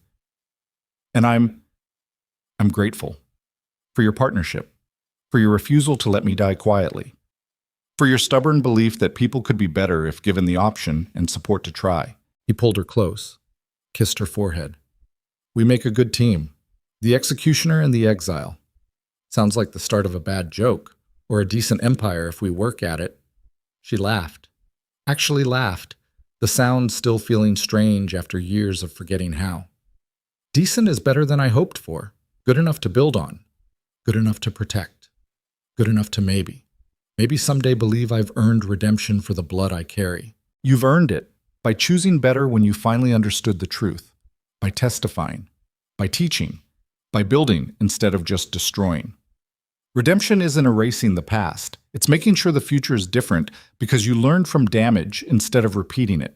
They stood together watching the Empire sleep, watching lights flicker in windows, watching guards patrol streets, watching life continue in the complicated, messy way it always did when people were trying to exist together without destroying each other. Somewhere in the northern wastes, Veilora survived or didn't, learned or refused to, became better or remained bitter. Her choice. Her journey. No longer their problem except as reminder of what happened when ambition became poison and power became purpose instead of responsibility. Somewhere in the palace, Cassian planned tomorrow's reforms, studied history, tried to learn from empires that had collapsed and ones that had endured, tried to be the kind of ruler who didn't need secret graves because his authority was earned instead of enforced. Somewhere in the storm court, young wolves learned to shift under moonlight without fear of hunters, learned their history, learned they were people with their own governance instead of monsters and imperial propaganda, learned that exile was temporary when you refused to accept someone else's definition of your worth. And on a palace balcony, two people who'd been drowning in different ways stood together, having survived the surviving, having learned that partnership was harder than domination but lasted longer, that love was work but worthwhile, that empires could change when enough people chose correction over comfort. Sarah spoke quietly, almost to herself. I spent 17 years being the blade, telling myself service was honor, that following orders was duty, that someone had to deliver violence, so I might as well do it efficiently. And I was wrong about all of it. Service without questioning is just obedience. Duty without conscience is just cowardice. And delivering violence efficiently just makes you better at being a weapon. Not noble, not honorable, just sharp. And now I'm trying to be something else. Something better. A person instead of a function. A partner instead of a tool. Someone who builds instead of just destroys. It's harder. Requires thinking instead of just obeying. Requires accepting responsibility for choices instead of hiding behind orders. But it's real. I'm real. Finally. After 17 years of being in office instead of a woman, you were always real, just trapped in a system that benefited from pretending you were a function. But you got out. Chose humanity over efficiency, chose partnership over isolation, chose love over the safety of emotional distance. That's courage. Real courage. The kind that comes from being broken and choosing to rebuild yourself different instead of just surviving the damage. She looked at him, at silver eyes that would never be fully human, at scars that told stories of exile and survival, and the particular strength that came from refusing to become the monster people claimed you were. You saved my life. That night, when you pulled me from the sea. But you did more than that. You saved me from being just the arbiter, just the blade, just the woman who executed and never questioned. You made me remember I was human, complicated, capable of more than violence, and I don't know how to thank you for that except to say I'll spend whatever time we have making sure you never regret the decision. He kissed her, slow, thorough. The kind of kiss that spoke of time and trust and the particular intimacy that came from surviving impossible things together. When they broke apart, his voice was rough, warm. I'll never regret it. Saving you was the easiest decision I've made. Everything after. That was complicated, difficult, constantly challenging, and absolutely worth it. You make me better. Make me remember that being alpha isn't about domination. It's about service. Real service. The kind that requires caring about people more than power. They stayed there until stars emerged, until the city quieted, until the empire slept, and they were just two people standing together watching the world continue. Eventually, they went inside. To chambers that were theirs. To a life they were building together. To the complicated, messy reality of partnership when both people were damaged and stubborn and absolutely committed to making it work anyway. The empire would continue, would struggle, would sometimes succeed and sometimes fail, and always require attention because systems were made of people and people were complicated. But it had a chance now. A real chance. Because enough people had chosen correction over comfort, had chosen building over destroying, had chosen to believe that tomorrow could be better if today's work was honest. And two people who'd been weapons learned to be human together. Learned that love required vulnerability, that partnership required trust, that healing required time and patience and the willingness to confront damage instead of just carrying it. The sea still roared against black cliffs where Stormcourt lived. The palace still rose in marble arrogance above the capital. The empire still contained all the contradictions and complications that empires always carried. But now it also contained possibility. The particular hope that came from people who'd survived drowning, learning that sometimes you didn't just survive. Sometimes you lived, built, created something worth protecting because it was better than what came before. And that was enough. Not perfect, not finished, but enough to justify the work. Enough to make the surviving worth it. Enough to believe that empires could change when weapons remembered they were human and humans remembered they were more than their worst choices. The story didn't end. Stories never really ended when they were about institutions and people and the endless work of making civilization worthy of the name. But it paused, allowed breath, created space for two people who'd been forged in violence to discover what they became in peace. And peace. Complicated and fragile and requiring constant defense. Peace was its own kind of victory when you'd spent your life fighting. The empire endured. The crown survived. And so did love. Not because fate demanded it, Not because destiny required it, but because two people chose each other daily, chose partnership over isolation, chose building over destroying, chose to believe that the work was worth it, even when the work was hard. That was the real revolution. Not dramatic, not instant, just consistent choice toward better repeated until better became normal, until better became the foundation instead of the exception. The Royal Arbiter and the Storm King, the Executioner and the Exile. Two people who should have been enemies learning they were equals instead. That was how empires changed, not through grand gestures, through daily choices by people who refused to accept that corruption was permanent, who insisted that systems could be better, who built that better one decision at a time until the empire looked in the mirror and didn't recognize the monster staring back. It was work, endless, exhausting, absolutely necessary, and somehow worth every difficult moment because the alternative was accepting that cruelty was inevitable and people were unchangeable and empires were eternally corrupt. They refused to accept that, refused to let the past define the future, refused to surrender to cynicism even when cynicism was easier than hope.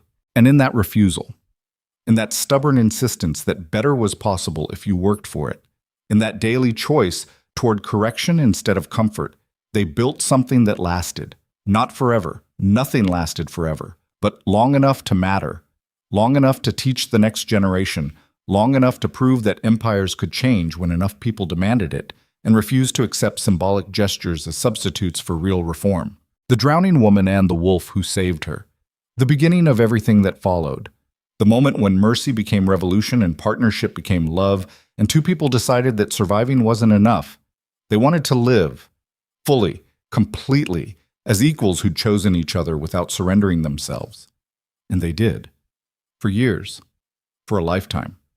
For long enough that the empire remembered their names and what those names represented. Not perfection, not saints, just people who'd been broken and chose to rebuild themselves and their world simultaneously. Who understood that the work was never finished, but that didn't mean it wasn't worth doing. That was legacy. That was love. That was life lived on purpose instead of by default.